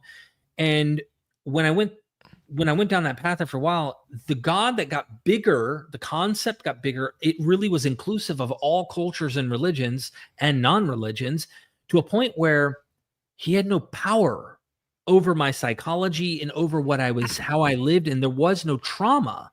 So like people could come to this conclusion and not have the dogma. Yes. Like I could get people who believe, but they're not dogmatic. And there was so much freedom in that I fell in love with mythology. And I think it was learning more about science and other things that started to make me more of an atheist, I'm not so sure there is any God. But so were you a deist for a while, just in general, after your deconversion from Christianity, or it just was just this other thing until eventually it was nothing? I had too much experience. Like in my own, like deists typically kind of have this idea that God created and walked away. The universe is like set up, natural laws, and then disappears, almost has no personal interaction or inclusion in your life. And that's my understanding. It may be a straw man. I don't know. Maybe some deists are in the chat who can correct that. But I felt that there was a personal, I know why you could ask me that, but like I still felt there was something personal. Like I had this spirit, so to speak, and I was still connected to that larger thing. I just didn't have any of the baggage that I needed from the dogma and doctrines of Christianity with it. And so the way I would describe that from there was, I've told my sister, my mom, they're like, why don't you believe anymore? We had open conversations about this. And it's like, I went over the hills. I told this to Elaine Pagels just the day before yesterday. I interviewed her on the Gnostic Gospels. And she goes, that's actually the secret teachings that the Gnostic, you'll have to watch the episode when it comes out. But went on the hills of like learning these ideas. And at the end, there was a mirror. And I saw my own reflection. And it was like, oh, it was you all along. And it was like I come to that kind of understanding. So that personal relationship that I had with Jesus that was so deep and profound was really it never left. it was always there because it was me. The 2 footprints in the sand you saw that carried you when you couldn't, that was me. That was my wife, my family, the loved ones around me. I no longer said it was Jesus, it was me. So I knew Jesus, but I just called him Jesus. It was really me all along. And it was me in my mind, of course. And I would attribute it to Christ. But man, it was like this profound kind of, I found myself. Yeah, no, I couldn't agree more, although I might have taken a slightly separate path because I too, even as a Christian, I loved mythology. Like I was geeked out about Greek and specifically Egyptian mythology and later on Japanese mythology. And there was so much to learn. There were so many good lessons. There were still these, to be very Jungian about it, these archetypes. There's only so many narratives or plots out there. And I appreciated it for what it was. In fact, before Jordan Peterson ever even got famous, he had the book in 1995, Maps of Meaning, that I actually read as a Christian. And then when I started deconstructing, without knowing about like 12 Rules for Life or any of the like new Jordan Peterson, it was kind of this little segue for me of like, because at that time he was still just making meaning out of ancient tradition or an oral teaching and these larger than life figures and archetypes and mapping that onto the stories of the Old Testament. And when I was first letting go of Christianity and thinking like maybe I just got it wrong, I kind of fell into that maps of meaning interpretation of there is something we don't understand. There are these powerful things that navigate through all our life. This thing that it is to be human is very universal, and we experience things, we just label them differently, yada, yada, yada. And I started to really appreciate for a while there, even the Bible in a different way than I had previously as literal truth. Like you drop the literalism and you can almost start to get more from it. And I saw wisdom and I saw beauty, but I was also free to see how ugly it was and the weeds in the garden and the incorrect information and the harmful information.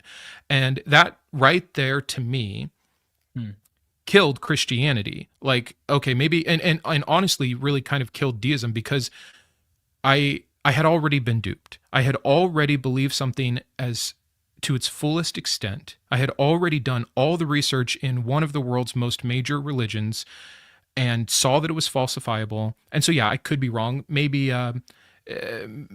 some Hindu god is the actual creator god. Maybe there's no creator god. Maybe there's, more of a Epicurus deity, just a divine figure, the perfect ideal of perfection, but they're long gone, right? And so I started being open to that. I would have never called myself a deist, but I just thought like, until I have a reason to believe in a particular God for a particular reason, I don't need to guess at this.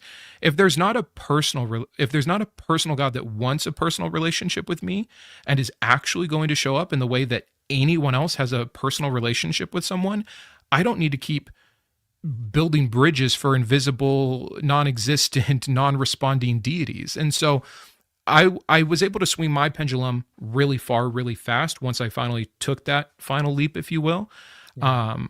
But I'm not coming back to the middle or anything, but I have recognized, in fact, I had a great conversation with Britt Hartley from No Nonsense Spirituality about, okay, it's fine, correct, pendulum is here, but what is it that religion evolved along with us for? That it was so useful for, that these myths have been useful for throughout all of time, that we might be losing in such a staunch atheistic position. That doesn't mean I should just make believe a God to make myself feel better. It doesn't mean that I should just worship something to have that sense of ritual and pride.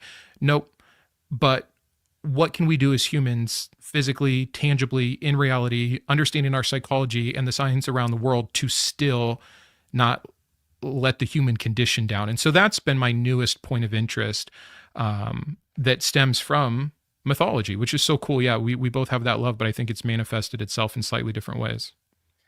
Definitely love what you said there. I mean, I'm at a point where I love the mythology and lessons that can come from these stories where, while we don't draw ontological conclusions based off of these things, technically, what is their pragmatic or practical use in the world? What application do they have that we might need as humans?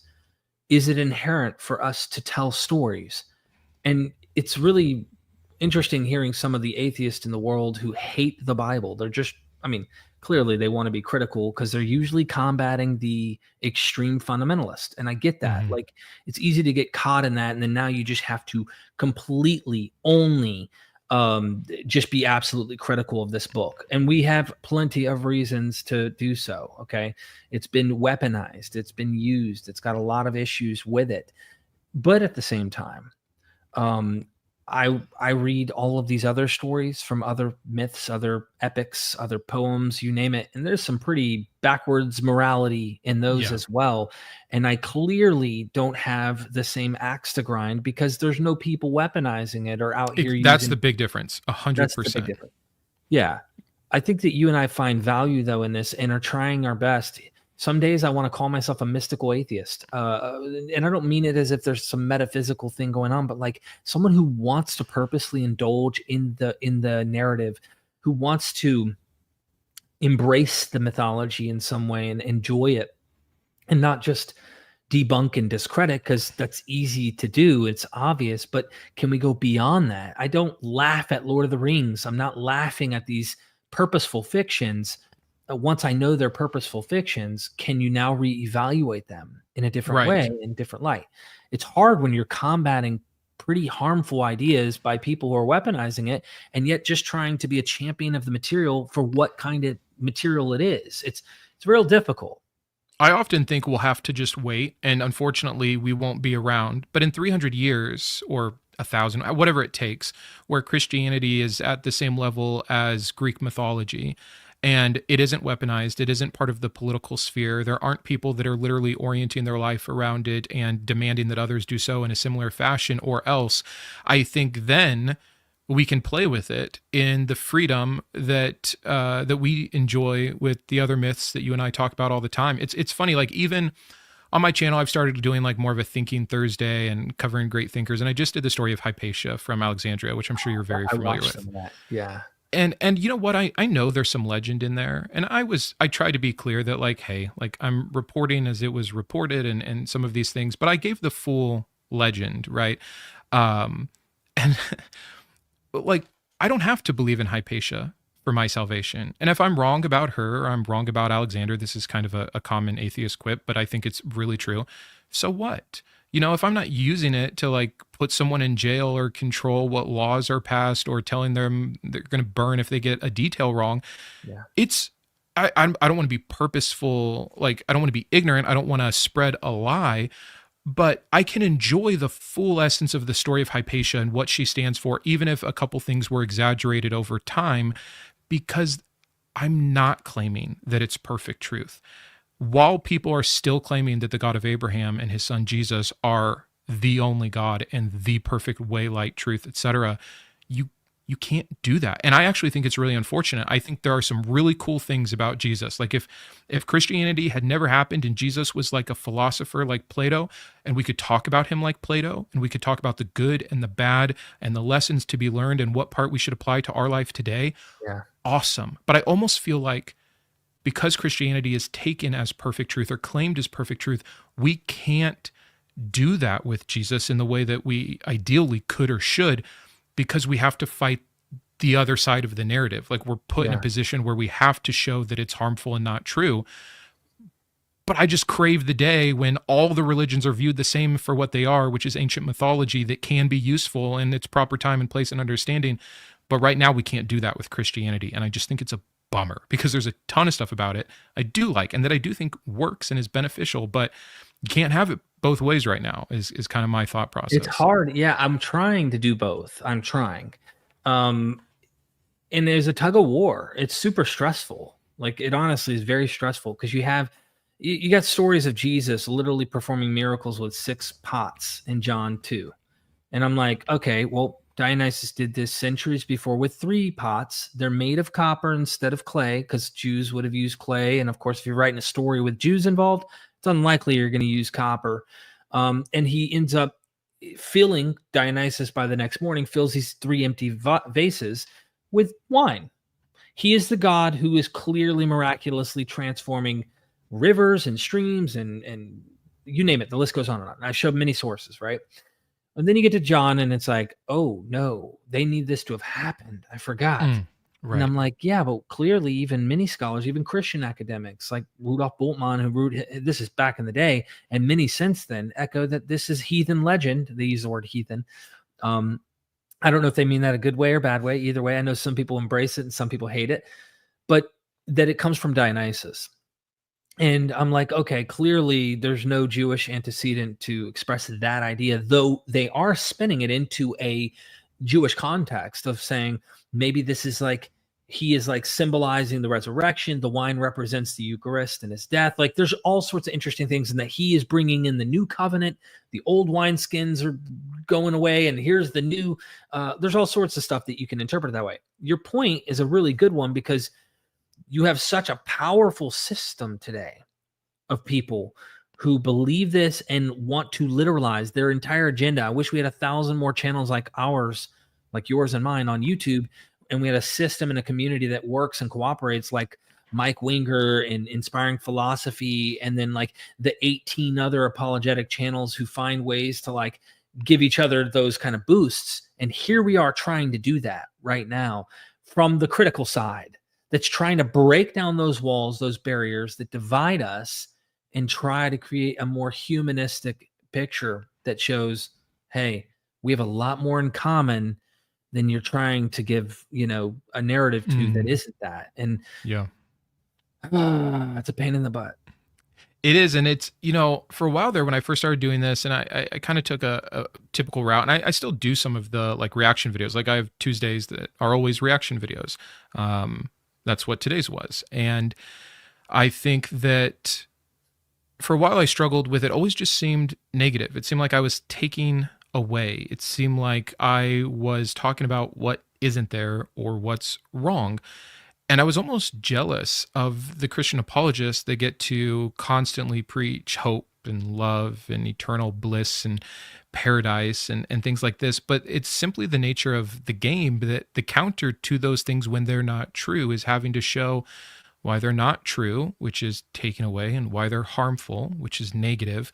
But in the last year, I tried to at least balance that with the positive of community still, and rationality, and the enjoyment from science, and the pleasure from myth, and these things that can still do so much for us. And I've seen, the first time that I messaged you and said kindred spirit was that video you had right before your surgery, and you had kind of said the same thing, like, not that either of us can ever be done with like combating counter apologetics or apologetics, but you were kind of shifting mindset or gears a little bit to still be more about, I don't want to speak for you, but I believe what you had kind of communicated in that video was like, you just wants to be still about helping people and bringing a positive instead of just this reduction in this negative. And I think that's a really hard balance.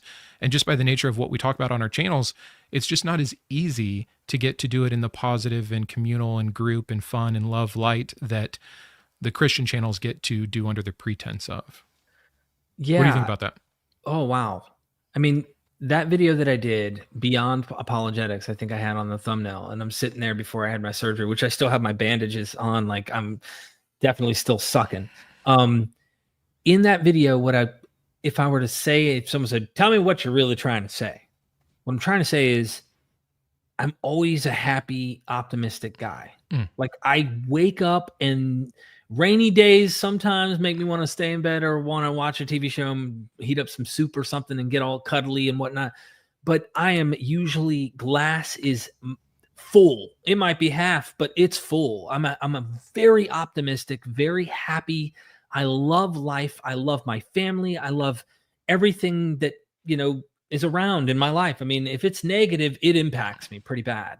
So what happens when the way I would describe my dealings with apologetics is it makes me feel dirty and icky. I feel completely like it drains me, and it makes me feel anxiety and all sorts of things towards these people. And I don't want to view them that way. I really want to empathize. And I know that they go, that's condescending and that's arrogant for you to view us in an empathetic way because you think we're trapped. You think that here they are psychoanalyzing again, Derek, and assuming that we're in this toxic relationship with Jesus or whatnot. But I know what it's like if I take Jesus seriously. And I know what kind of experiences humans have from that. And I've interviewed several people like yourself who've come and vocalized these experiences, and it becomes pretty human and obvious. We share a common narrative amongst the deconversion stories. Sometimes their stories are different and the experiences are more traumatic. But in all of this, I'm looking at it going, I want to have empathy for these people, but their cognitive dissonance or something is so extreme that I think it's actually draining me when I can just say, screw having to engage them directly. I mean, look, Jay Dyer, I was on an episode I thought was going to be a friendly exchange with a guy named Andrew and Jim Bob. And I was invited by my buddy Neil from Gnostic Informant. We start having this conversation. I'm 2 hours in. I'm writing them in the private. Hey, man, I'm starving. It's 2 hours in. I really need to go get food. Can you, exit me off or say thanks for joining, whatever, because I don't want to be rude and just bounce in the middle of our stream. 2 more hours go by. I'm now like drained. I'm frustrated. Jim Bob's talking about you believe miracles because explain logic exists without using logic, kind of dumbass statements. And I'm like, what do you, that means I believe a miracle, like using presuppositional kind of scripts and stuff that I'm not acquainted with. Then Jay Dyer pops in, right? Just to give you one example, there's tons of these kinds of encounters that you see through precepts online. I'm already done. I'm like, I'm done not dealing with your bullshit. Like, it sounds like what he's saying is bullshit. I'm just calling it what it is. And so that episode ends. I'm trying to be a good sport about it. I'm already hungry. I'm ready to go. And there's like this endless chain of triggered Christians who see me do work. Jay Dyer bodied him. These kind of toxic, I guess you'd say, kind of echoes that constantly occur amongst any apologist. Even my engagement with Michael Jones, right? Inspiring philosophy. Man. Yeah, that went I'm sorry, sideways. I'm rambling here. This is like almost like we're therapy here. But Michael Jones, same thing. Like, I've shown the primary sources. I have classicists who do think that's what's implied by these sources, that the water's transforming by the presence of the deity, the same way the Epiphany of Jesus was celebrated by Christians, and that the wine transformed from water in those jars in John 2. And it goes on and on. But like, they go, you got destroyed. It's this toxic tribalism. And I'm like, I feel like, let me just produce documentaries and educated scholars, bring them on and not deal with these people. That's where I feel like going. Yeah. And no, you obviously recapped your own position better than I did, but it still came through to me where I felt like, oh yeah, I'm not the only one. And I bet most of us feel that way. The very first time I had a reaction video done from Michael Jones, I was beside myself at the bad faith and dishonesty. I really didn't expect it. I know other people are like, oh, he's just doing his thing. And I thought, this is really sad. And I don't want to engage. I don't want to go back and forth. And so instead of making the 4th reaction video to him, it was just like, forget it. And that was one of many things that changed my mind towards more of dialogue and education and not trying to deconvert the world. Is something I've been saying more recently. When I point out these issues, it's for the people that are already looking for it. People like me 6 years ago that would have done well or better to recognize this earlier and with more thorough information and communication, what I'm hoping to bring, not that I'm the only one doing it, but resources that I felt I couldn't find or didn't know. And for when people are ready for that, some people aren't ready for that. I don't think that's an excuse that you should believe something that's not true, but it's definitely an excuse not to try to force someone to believe something that's true that they don't believe is true. And so, yeah, I've changed my tune a little bit recently too, and I'm just trying to find the healthiest version of this, because doing anything online is already inherently not the healthiest thing, right? And then to be so controversial is another kind of kip in the negative, and then to be taken away from what people, to be criticizing what so many people believe, and not just believe, but it's their identity. And I and you and others like us can understand that. And yeah, it does give me empathy. I get mad like everyone else. I get salty like everyone else. But most of the time I'm able to just be like, oh, that was me. I would have said that. I would have made that excuse. I would have called myself out like that. And I wasn't a bad guy. I just really, really believed. And I was also trying to protect my belief. And so I'm just, I think there's healthy ways, and I wanted to at least applaud you while we were still together, that I think you're being extremely healthy in a way that even not all atheist content creators are. So, thanks for leading the charge there. Yeah. I see what I don't want to be like. I see, look, no offense. I love all these people. I really try to get along with everybody. There's some YouTube channels I'll tune in, they're call-in shows, and I see what these conversations turn into. And I'm definitely glad I'm not the one who has to do those conversations or even has to be involved, that they get me worked up having to be derogatory back to someone on a phone call. It's not who I am. It's not my cup of tea. I mean, I'm also someone, again, who's probably more fragile ultimately in terms of the pressures of life because of my addiction in the past and traumas, that I like to keep my plate clean. I try not to create possible enemies or try not to live my life with, trying to create, if that makes any sense, like a toxic environment. Because for me, I like copacetic, sun shining, cup of coffee in the morning, kids, let's go to Disney. Like, I'm that kind of guy. And doing this, I don't know, I'm not really good at getting toxic without like starting to get really, really angry about something or whatnot. Like, I don't know. The way I put it is I try to be a cool, copacetic guy. I'm the guy that you'd like, dude, this guy's so happy, until I am mad, until I really am angry. Then it's like, I'm the last person, you want to have to deal with, because I'm like crazy. So about you, again, I want to make this spinoff as we're exiting this discussion and we can get to the super chats. What would be the one piece of advice you'd give to anyone who's obviously watching this, hopefully with some empathy and some, what can I find myself in Brandon's story? How can I relate to what Brandon's saying here in some way? What would be your advice to someone who's going through the process of trying to expand their knowledge and coming out of fundamentalism or whatnot? I think it would be determined off of where they're at exactly. So it's kind of hard to answer. But generally speaking, if someone still believes and they're doubting or deconstructing, which again is the main group I'm trying to help, it is just to go slow. There's no, and to keep learning. You don't need to be stagnant, but you also don't need to like rush through this. You don't have to get angry.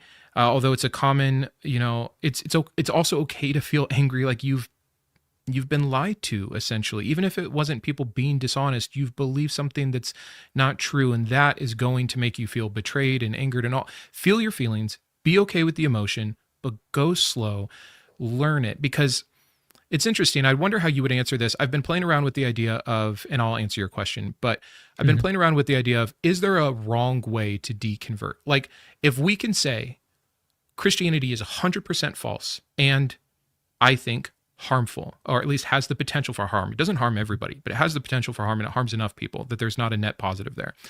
If I really believe that and someone leaves that, is there a wrong way to leave it? Is there ever someone who shouldn't leave it? And the more that I'm thinking about it, I think there are wrong ways to leave. I think you can be angry justifiably and leave and not know exactly why you stopped believing. You don't have enough maybe evidence for why you don't believe, and not so that you can convince someone else or defend yourself when your family attacks you, but so that you don't swing back, so that you're not in this constant state of stress and tension and doubting about your doubt.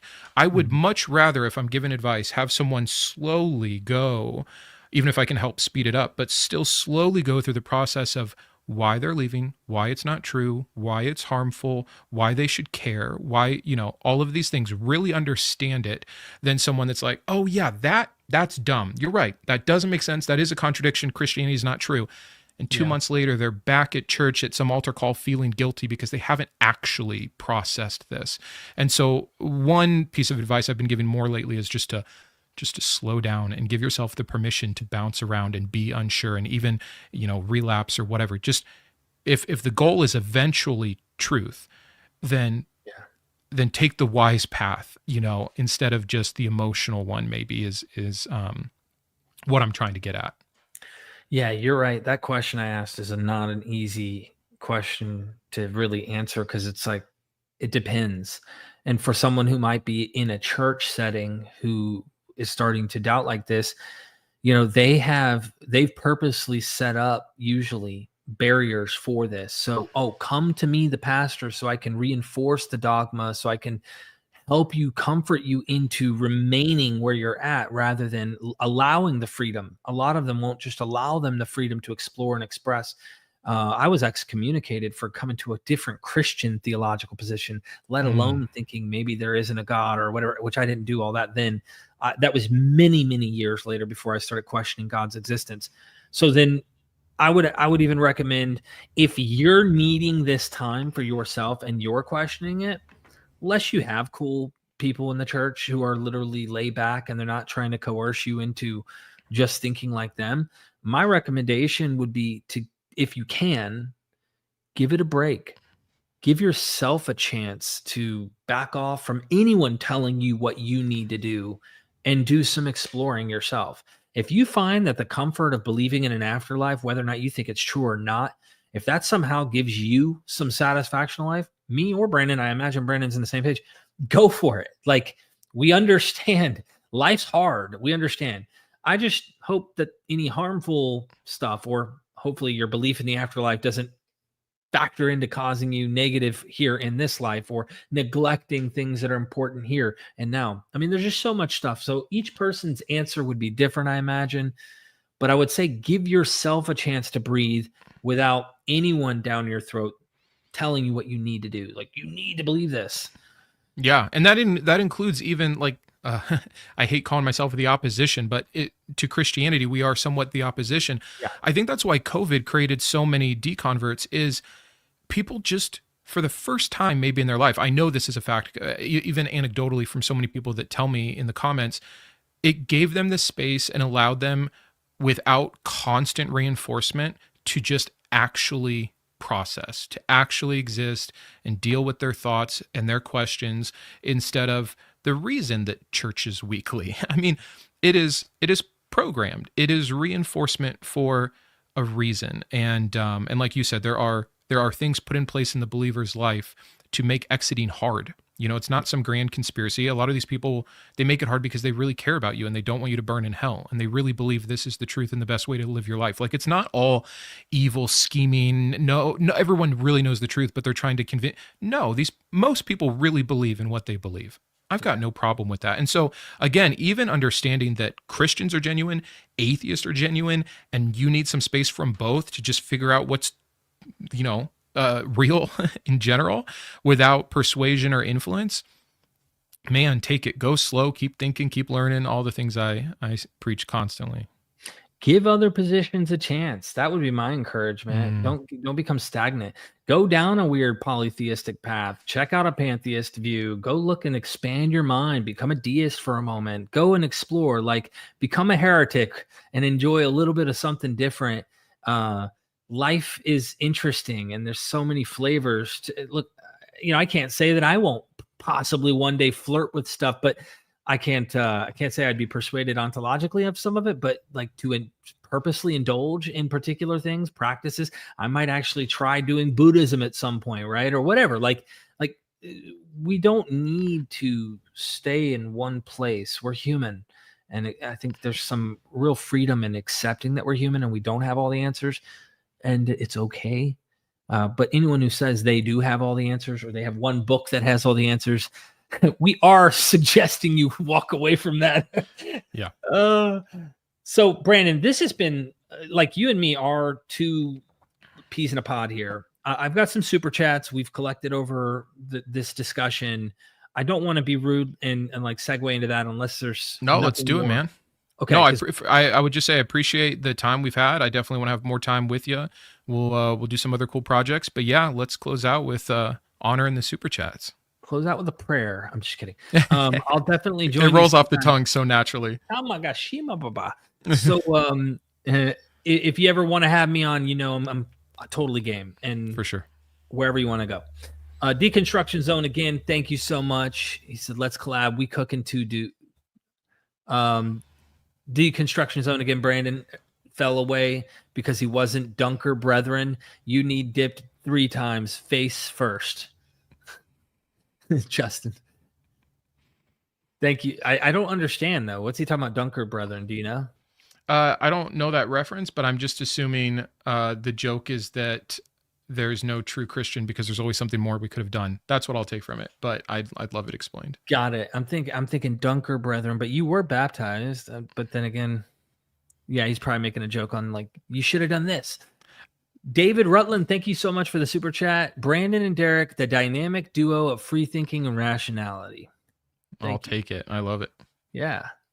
Superhuman Theory, thank you so much for the super chat. I wonder where Christianity would be without childhood indoctrination. And from their perspective, why would indoctrination even be necessary if all creation proclaims the truth? This is so interesting. You know, it's something I've actually talked about a lot. First of all, the indoctrination answer is simple, right? The Bible tells you to raise your children in the way that they should go so that they will not depart. So, I mean, it's baked into the commandments there, and to love God is to obey God. So to love God is to indoctrinate your children. But I have said that without indoctrination or the adult Christians that convert from personal experience, which are two things we can point to that are psychological in nature. Like, we have answers for them. They happen in other religions. They happen in other even philosophies and politics even, that these are the reasons people believe. They have a personal experience with something or they were raised to believe it. There's really not much else. And I think that when you understand that that is the setup for all belief or identity with anything, it demotes Christianity from that one true special thing. It's like, no, it's playing the same game everybody else is. So yeah, good thought. That's why I get caught up doing this comparative mythology stuff. And of course, they want to throw out association fallacy and all this parallelomania and stuff. And in some cases, maybe there are parallels where there's no way to prove a genetic connection, and that's totally fine. I don't give a shit about the label parallelomania because I like flirting with hypotheses, because I do think texts are communicating with other texts and likely have influence from other materials that predate them. Not saying they are, but I like to flirt with what ifs or maybe. And if it is, some of it seems pretty persuasive, but some of it maybe not so much. But what do you do when your guy is 500 years late to the party, when Asclepius is already healing the blind and raising the dead, or when Heracles is raising people from the dead in their stories? And by the way, what do? You go, oh, those are myths. The ancients did not believe Asclepius was a myth and didn't exist. The ancients believed Asclepius and Heracles, these were real people to them. They believed they were demigods who really existed. Maybe the upper educated elite may have poked holes and found that all of this is fictive and the stories about them, or questioned their existence. But it was not the common people's beliefs that these people didn't exist. And they had inscriptions, all that. What does it do when your guy is not the only guy who's healing? Your guy's not the only guy who's a logos. Your guy's not the only one who's a creator. Your guy's not the only one walking on water or floating up in a cloud. Your guy's not the only one who comes back from the dead. Your guy's not the only one who actually gives immortality and forgives sins. Orpheus Dionysus. I'm going through mystery stuff right now. Oh my gosh. Like, your guy's not the only one who has a catabasis and brings people back from the underworld, saving the souls from the underworld. This is also an Orpheus Dionysian stories. Jesus has the same stuff. Like, what happens when that happens? Well, mine's is true, and those are demonic imitations. If you take Justin Martyr, modern apologists do clever different tricks, and I think it should at least go, why do I think this and deny that? And I think indoctrination and these kind of, I was raised or I had an experience in this setting with this cultural baggage, that's why I favor this one versus what this other group experiences in Hinduism or any other kind of mystical personal relationship, religion or whatnot. Comparative religion is such an answer. I mean, if you could remove indoctrination, which you never will, one way to fight it would be for some like mandatory school comparative religion, just as the littlest hope against it. Because man, it is so awakening when you really do see the similarities. And even if it is just the parallels like you're talking about, it still removes all the claims of uniqueness. I mean, I was told my whole life before I knew better that one of the reasons we could know that this is true about Jesus is because, or that the religion of Christianity was true, is because Jesus is the only one that did this. It's the only religion where it works like this, where it's not about what you do, it's about what someone else did. And even that's like first untrue, and then also like not a good thing. So it is, it's wild, but I'll God, stop there's on this so one. much there that you just said. Let's keep going because Another we'll time. never get off, and I don't want to keep you too long. Deconstruction Zone again, Justin. Go subscribe to these people if you want to stay. If you don't want to go to hell, that's because they love you. So, the proper prayer nomenclature, sorry, is Abba, Father, Daddy, Papa. If you want your prayer answered. So A you were real doing it wrong Christian- when you prayed to the Holy Spirit. He's Yeah, correcting you here. Yeah. I was wrong, Justin. I also was saw wrong. someone in the chat. I didn't see it. It flew by too fast, but someone did explain what Dunker Brethren is. And I think it was not what we thought. I think there's an What is actual it? He's too smart for us. Justin knows something we don't. It went by too fast, but it looked like a good answer. If you see it again, if someone wants to take the time to comment and explain what Dunker Brethren is, please fill us in. We're not initiated to that level of initiation. Michael Beverly in the house. Go subscribe to Michael Beverly as well. Love you both. Gotta run. Recording with a scholar in a bit. Doing my part in the deconstruction space. Hopefully helping some folks. Question: best YouTube beard? Ever since I shaved my big beard, Michael's been trying to take the mantle from me. So I think we can give it to him. He's got some great glory going on. All right, you got some glory, Michael. I'll give it to you. You know who else has a pretty killer wicked beard? Joshua Bowen. And Digital Hammurabi says, neither of you were real Christians. Got us. Josh, always coming in with the smart comments. Superhuman theory again.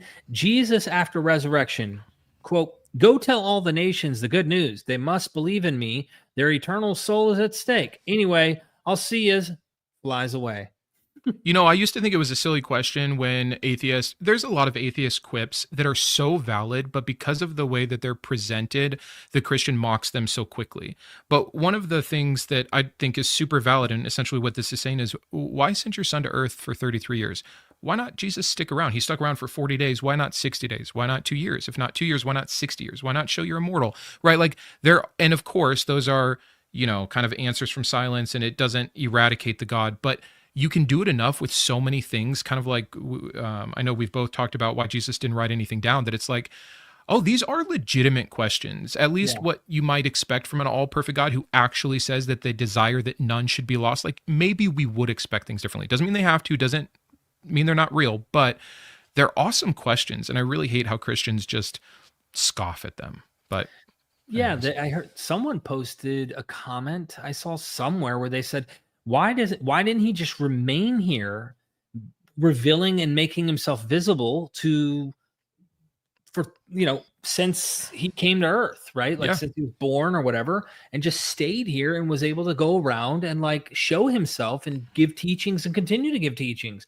Why is it that he has to go somewhere else where you can't falsify or even know? Like it's a good question, and this brings me back to the Doubting Thomas tradition in John, which I'm going to get into with Elaine Pagels even more because she's so fascinating. But I think he breaks the fourth wall. I've said this a lot on the channel.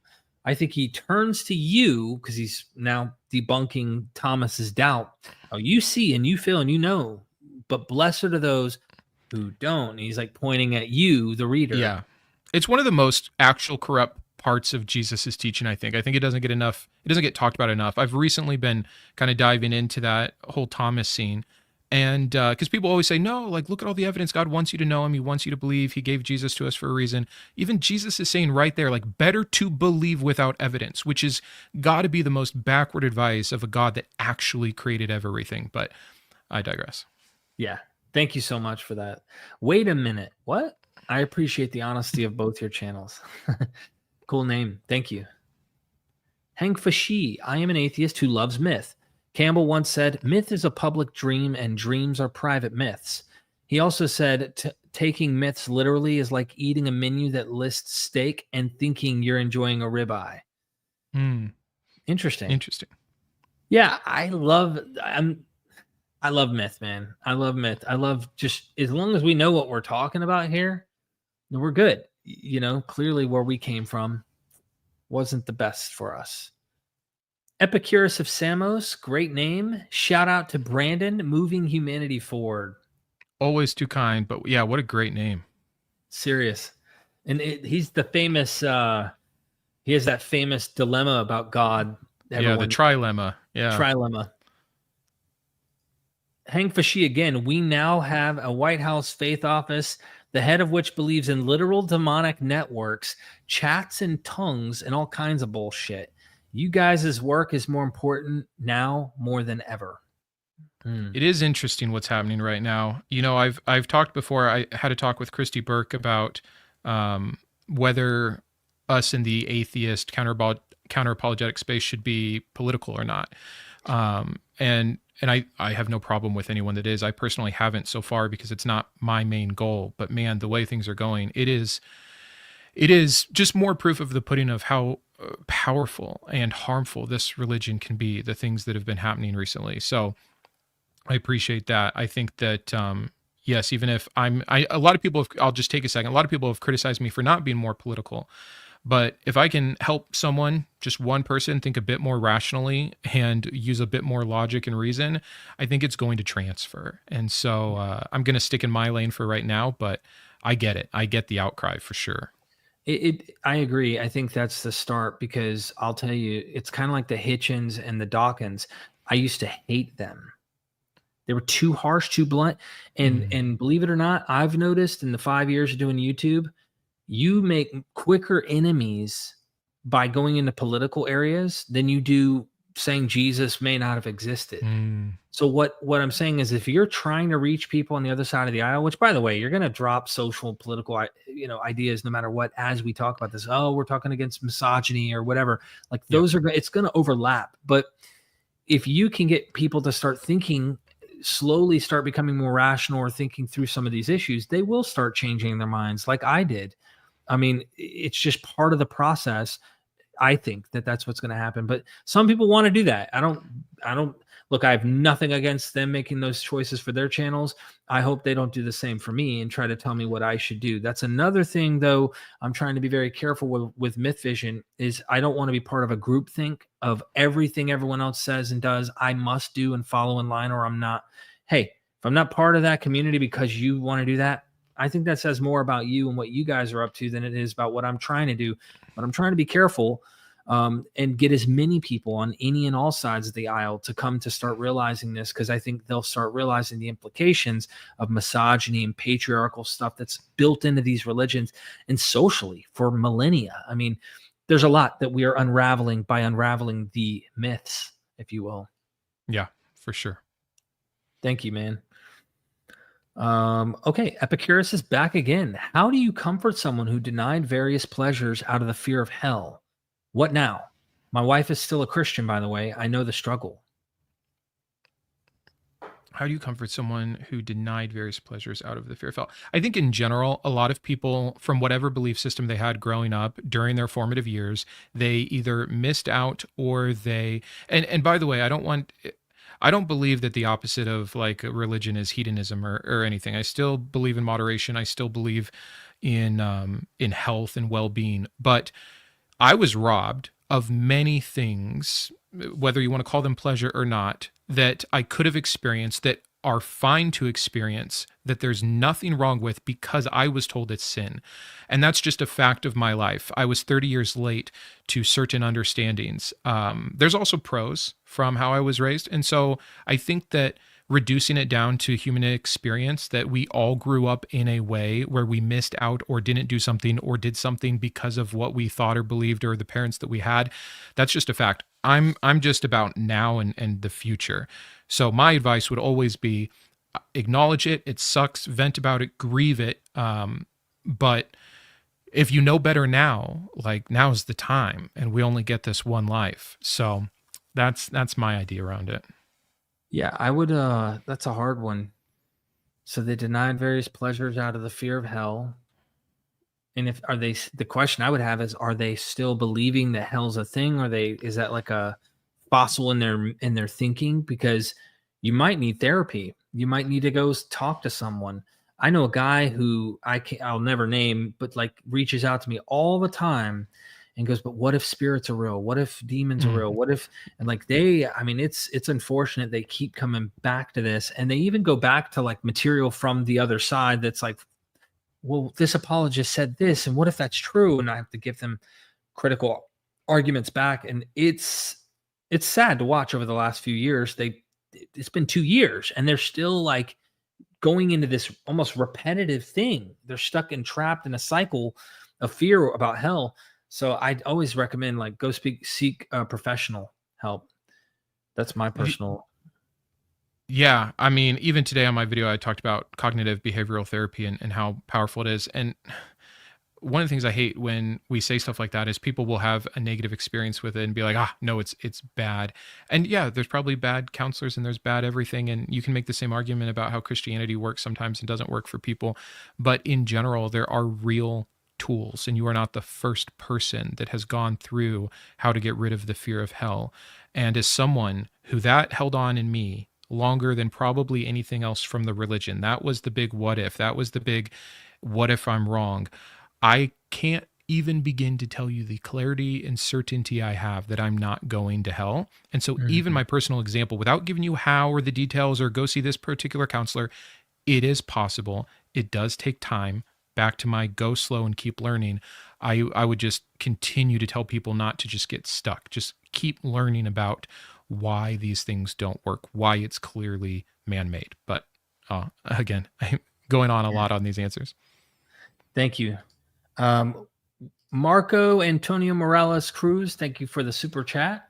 How can you explain cancer healings and miracles? I'm sure we both have a similar answer. You want to take this one?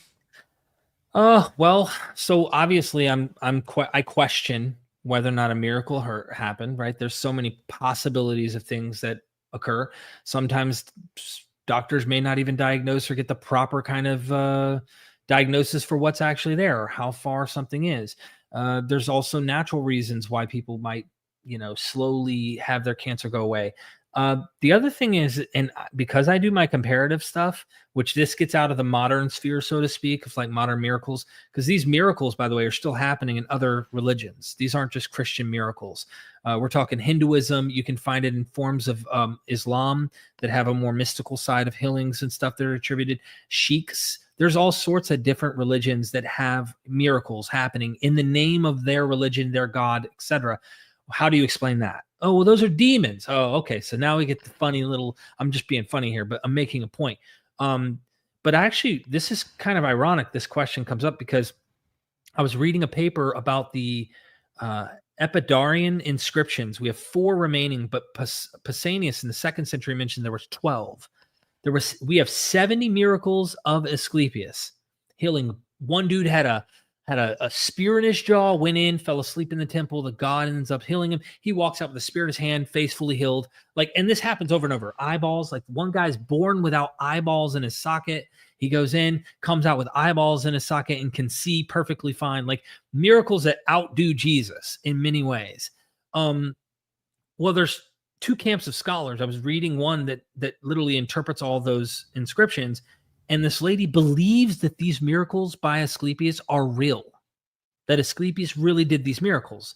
The other camp of scholars who read it literally say these are fabricated inscriptions to make people come pay the priest and to fund the temple so that they would come and keep their position as priest, and they would have these little inscriptions on the walls that would say that they were actually healed. Okay.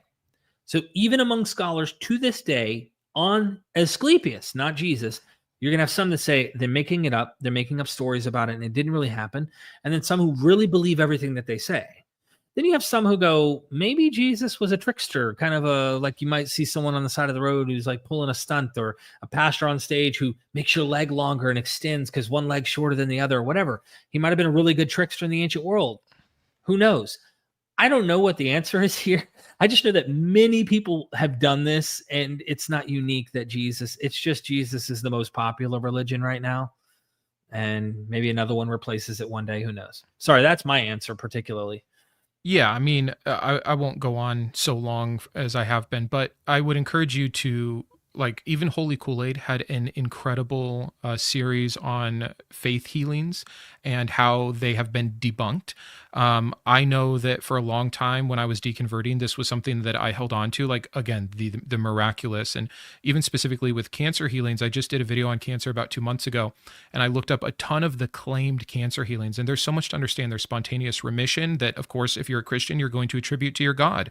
The other 90% of the time, though, someone dies from that cancer, or the cancer doesn't go into remission, and do you still give credit to the God? So you have to take it all the way, just like you do with comparative religion. Either these things exist in the world and all these gods are real and all the accounts have ever been real, or if you believe any of the accounts in these other religions can be faked or have been caused psychologically or etc., then that's also needs to be a possibility for Jesus. And so I think there's so many different ways, but there's a few ways that you can start thinking about it differently.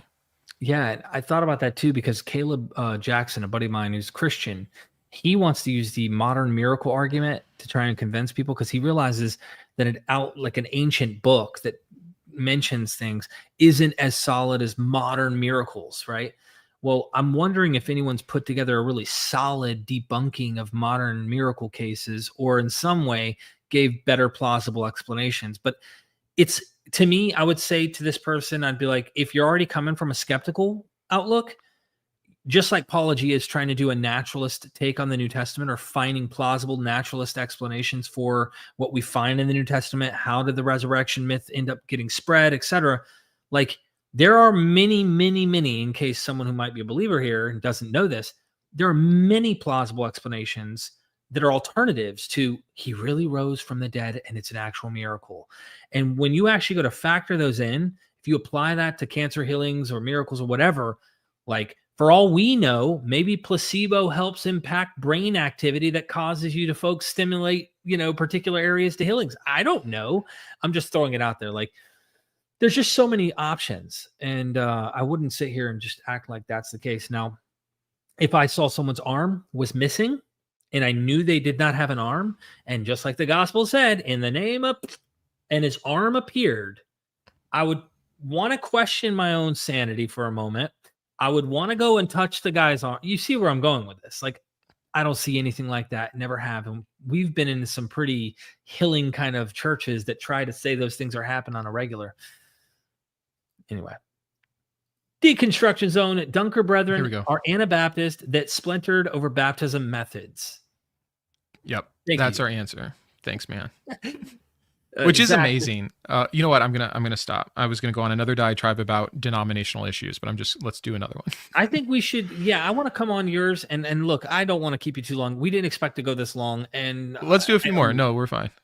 Yeah, I'm just saying, I want to come and hang out with you at some point. We can do all of this if you want, pre-record, or we can do another live stream. Doesn't matter. I enjoy your company. Zach, the fear of hell is used as conversion therapy for gay and trans people.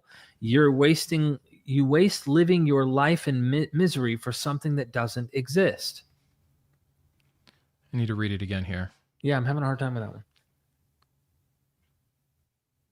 Sorry, Zach.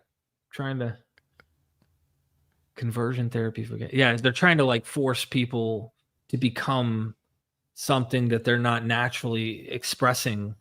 So I mean, I think hell's more than that. I know people like to apply it to the political topics of the day, and there's nothing wrong with that. But the fear of hell is a tool in general for control and for group coercion and group think. So I think that you can apply it any way you want. I'm not sure of the second part, if he's agreeing or criticizing with us. You waste living your life in misery for something that, oh no, for sure. Yeah. Yes.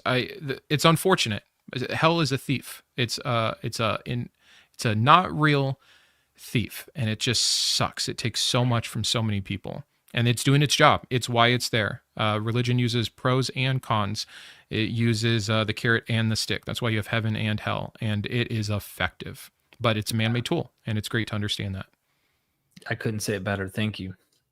Joseph Fullman, I have very recently deconstructed. Would it be possible to come on one of your channels to tell my story? If so, how can you be contacted? Joseph, thanks for the super chat. So I'm going to put my email here. I don't know if you do. Do you do these as well? So I have been, yeah, I've only had like a few chats so far. I want to have more. What I really want to do, and it'd be so fun to do it with someone, or at least have you guest host sometime, is that, like you, I am so tired of some of the call-in shows that are so inherently combative and negative. I just want to do one. I've got a great name for it, On the Fence. And the whole idea is you call in if you're in the middle of deconstructing or doubting, you want to share your story, if you've got a question. It's more positive focused. It's about helping people. Not that there's anything wrong. Some of the other channels do great work. They help me a ton, but I'd like to just add a different flavor. So I'm waiting to do that and have a lot of conversations. As of right now, I'm not so much, but. Yeah, I like these more personal conversations like this, what we've done. Feel free to email me, Joseph. And if you don't mind, kind of give me some background. A lot of people who are emailing me to try and make stuff like that happen will give a little bit of context about who they are, and maybe we can go from there. I like to vet and, sift through and see if this is something that I want to put on the channel and go from there. But yeah, you can contact me through my email. I just put it in the chat, mythvisionpodcast@gmail.com. James Labra, forgive me. Do you have a video that covers your thoughts on the topic of the occult and astrotheology and its connections to the feast and tabernacles and its cycles? I don't. That's for you.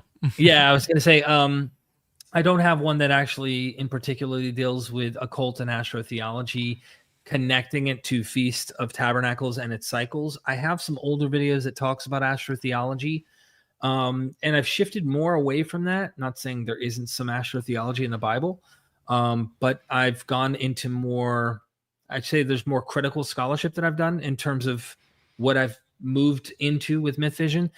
But I'm trying to think. John, I have an old video with Dr. John. It's an astrotheology video, but none that connect what you're talking about. I'm sorry. But I do know the importance of these particular festivities and these holidays are practical. Not all of them, but like a lot of them are universal. You'll find them all land on the similar solstices and equinoxes and stuff. It seems to be a very common human thing. And this is where the wrestle between histories of religion and then those who want to, like the anthropologists and stuff, who want to nitpick on, well, this one's so different. And then when they isolate the differences, they somehow are allergic to them having any overlap or possible shared mythos to the others because they want to find those differences about each particular movement or culture or whatever. And I try to take from both. I try to do a little bit of both. But thanks so much for the super chat. Marco is back again. Explain hell and miraculous cancel healings. And NDEs, so near-death experiences. Oh, NDEs. Sorry, I thought it was and. Yeah, I mean, same thing as what we talked about before. You know what? First of all, two things on NDEs, because that's the one that's unique to this. I would say this. John MacArthur has one of actually the best answers to why NDEs are not real. He's coming from a Christian perspective, of course, and I hate most of his preaching because it's horrendous and harmful. But I'd encourage everyone to look up John MacArthur on NDEs. And then the other thing is just like the fact that everyone has them. It's a human experience. It's also near death. It's not death. And that they represent the culture they were brought into. Every once in a while, you'll have a claim of someone in Islam that on their deathbed or their near-death experience, they see Jesus, but it's also still in their cultural zeitgeist a little bit. And so, when I hear of a story that there's a documented Native American in 1380 that had a near-death experience and was visited by specifically the name Jesus Christ, then we can talk about this stuff. But to me, this is just another psychological effect that has been shown to be extremely inconsistent, dubious, and not beneficial of revealing truth. Why, like, if God's going to work in this way, wait for you to like come to your final moment that's not actually your final moment to reveal something to you, but doesn't answer my prayers for 30 years for revelation, then we're back at the same problem with divine hiddenness anyways. I think there's so many holes with near-death experiences. But that's my like 1 minute elevator pitch on it. No, I'm glad we're focusing on the one thing because we've already addressed the other two, at least briefly. And that for me, again, I get it. There's real experiences here. Again, your brain is doing funny things. I know that I saw a video a long time ago where they had these people getting ready for jets. They're like training these military pilots to go into Mach speeds, and their faces sink and they age like 80 years, and some of them pass out. And one guy passes out and he starts like like moving his body in weird ways and starts moving his arms, and then like comes to, and the guy goes, the guy who's like filming the whole thing, who's standing there like observing him, goes, you all right? He goes, dude, I was just in a fight. I was getting jumped by a bunch of people.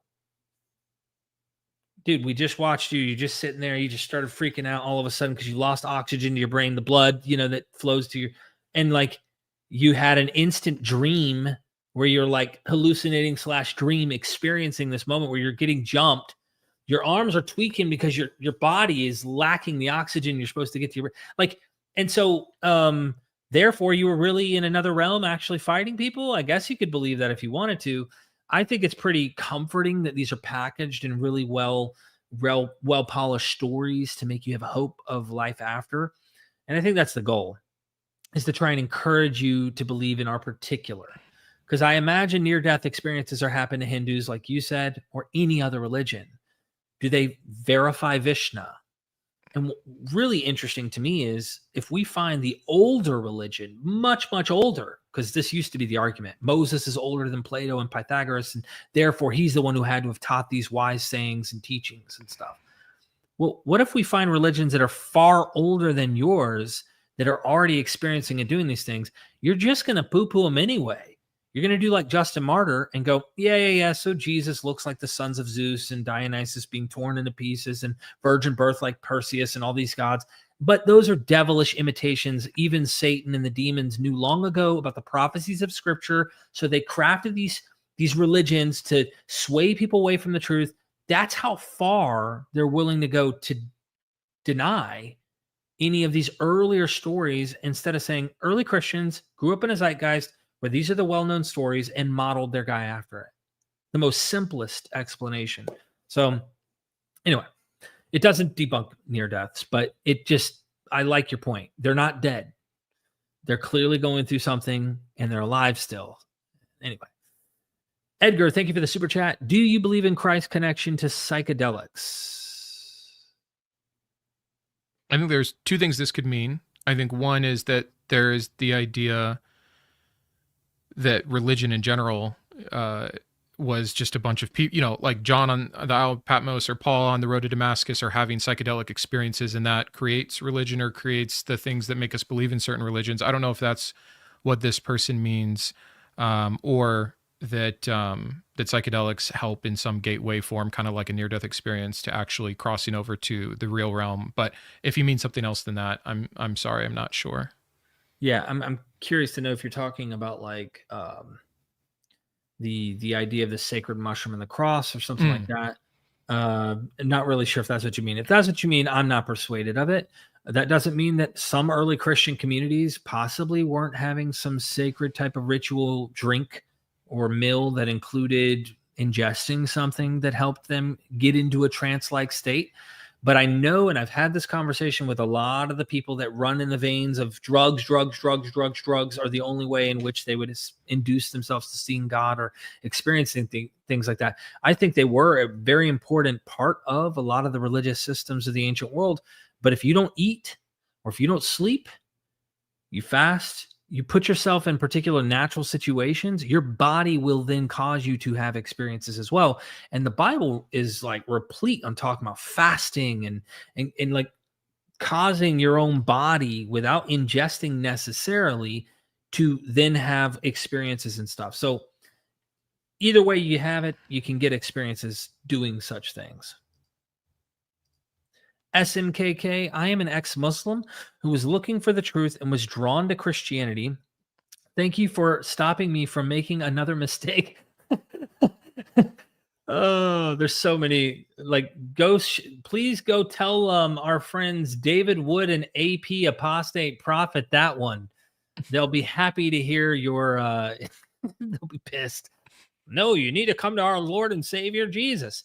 I think AP's flirting with trying out Christianity. Anyway, that's a whole nother conversation. But I'm glad that you're considering being skeptical and not jumping into another study, research.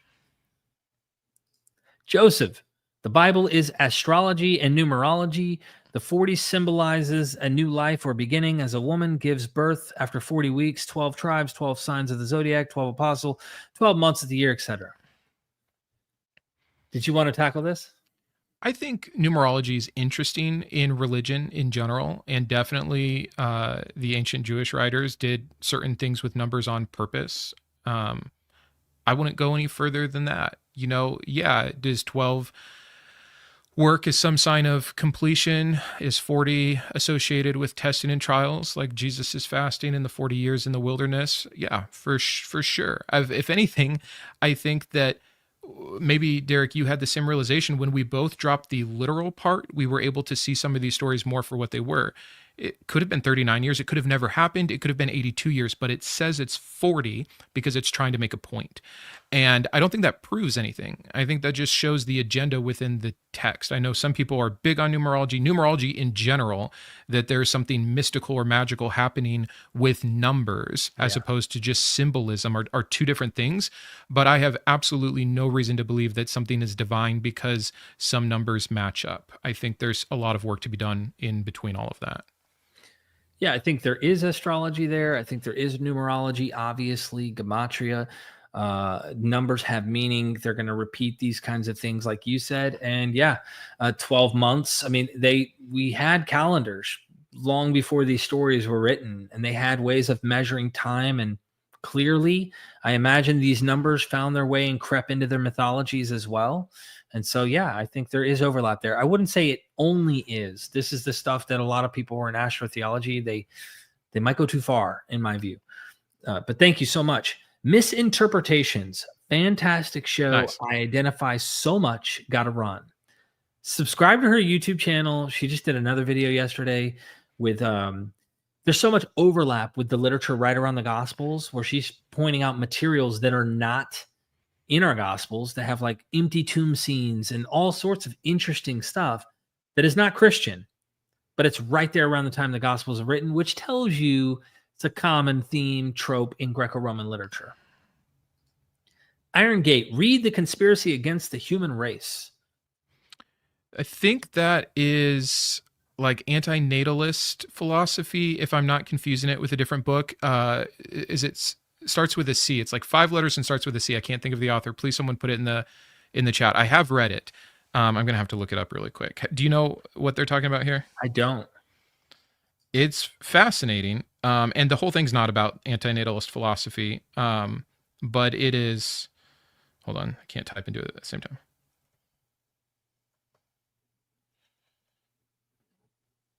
Oh no, it's Thomas Ligotti. I was confusing it. So forget what I said. Okay. I have this book. I have read it. That's why I'm wondering what I'm confusing it with. I'll put it in the chat later. Okay. Well, I haven't read it, and I guess I do need to read it. Is that what you're saying? I think that's what they're saying. That's what they're saying. Okay. Thank you for the super chat. Chris McCarthy says, Brandon is the hardest hitting humanist with huge humility. Too kind, but I'm a sucker for alliteration, so I'll take all those H's. Yeah. Iron Gate again says, my cousin fell asleep and dreamt she was floating above herself, looking back at her body.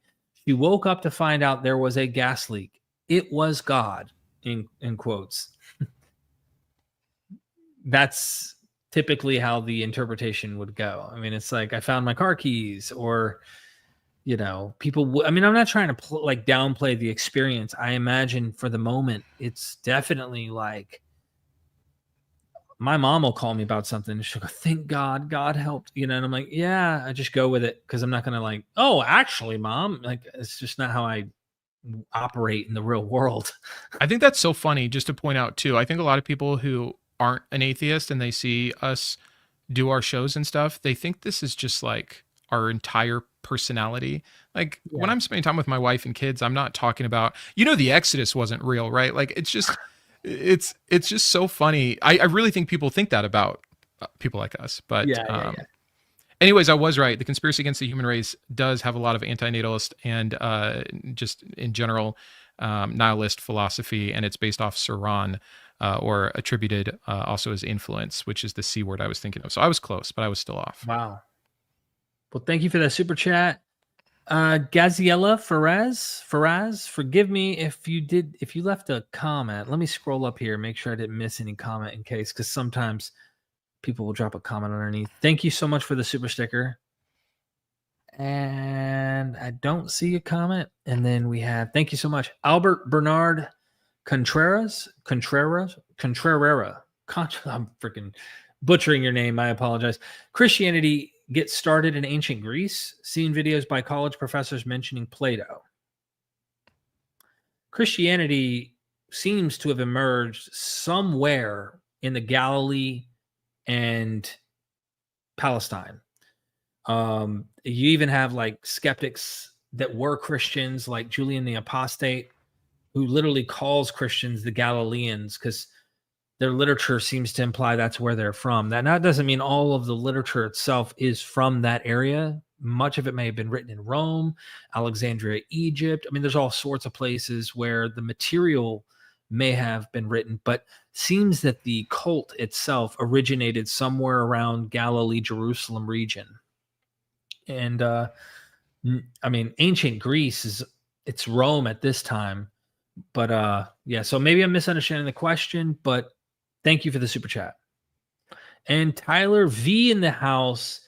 Thanks, Tyler. Good to see you here, man. It's been a long time. I'm glad to see you. Great show. Thanks, gents. What a way to cap off all the supers there. Final words from you before I get accused of being a red pillar here because I created a cartoon that I didn't realize had so many political implications from Matrix. And all I was trying to say is, by the way, my dad is the character in the cartoon at the outro who's saying, son, do you want to know the truth? And of course I want to know the truth. And I swallow the pill just like the movie. I'm just imitating the movie. And then I wake up and you'll see scholars in silhouettes who are reaching for me and they go on a spaceship. By the way, when you watch this cartoon at the end and I had a custom song made, you'll notice these power, like they're electrically driven, just like in the Matrix. They're these towers with all humans. If you look in the background, every one of these towers are like little pods, just like I wake up from my pod like Neo.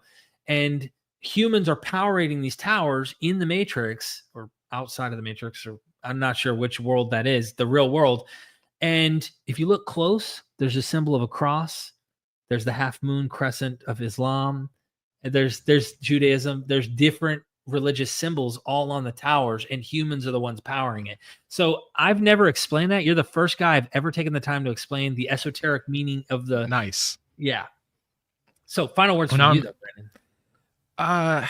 Man, I'm just grateful to be here. Like I said, I've always felt there's certain people in this space that I look up to more or feel more connected with. And not that we all need to be similar. And I think every one of us is playing a part in ideally helping people think more critically, which is the whole goal in general. But I do appreciate you. I appreciate hanging out with you, man. It was a good time. I'm excited to do it again.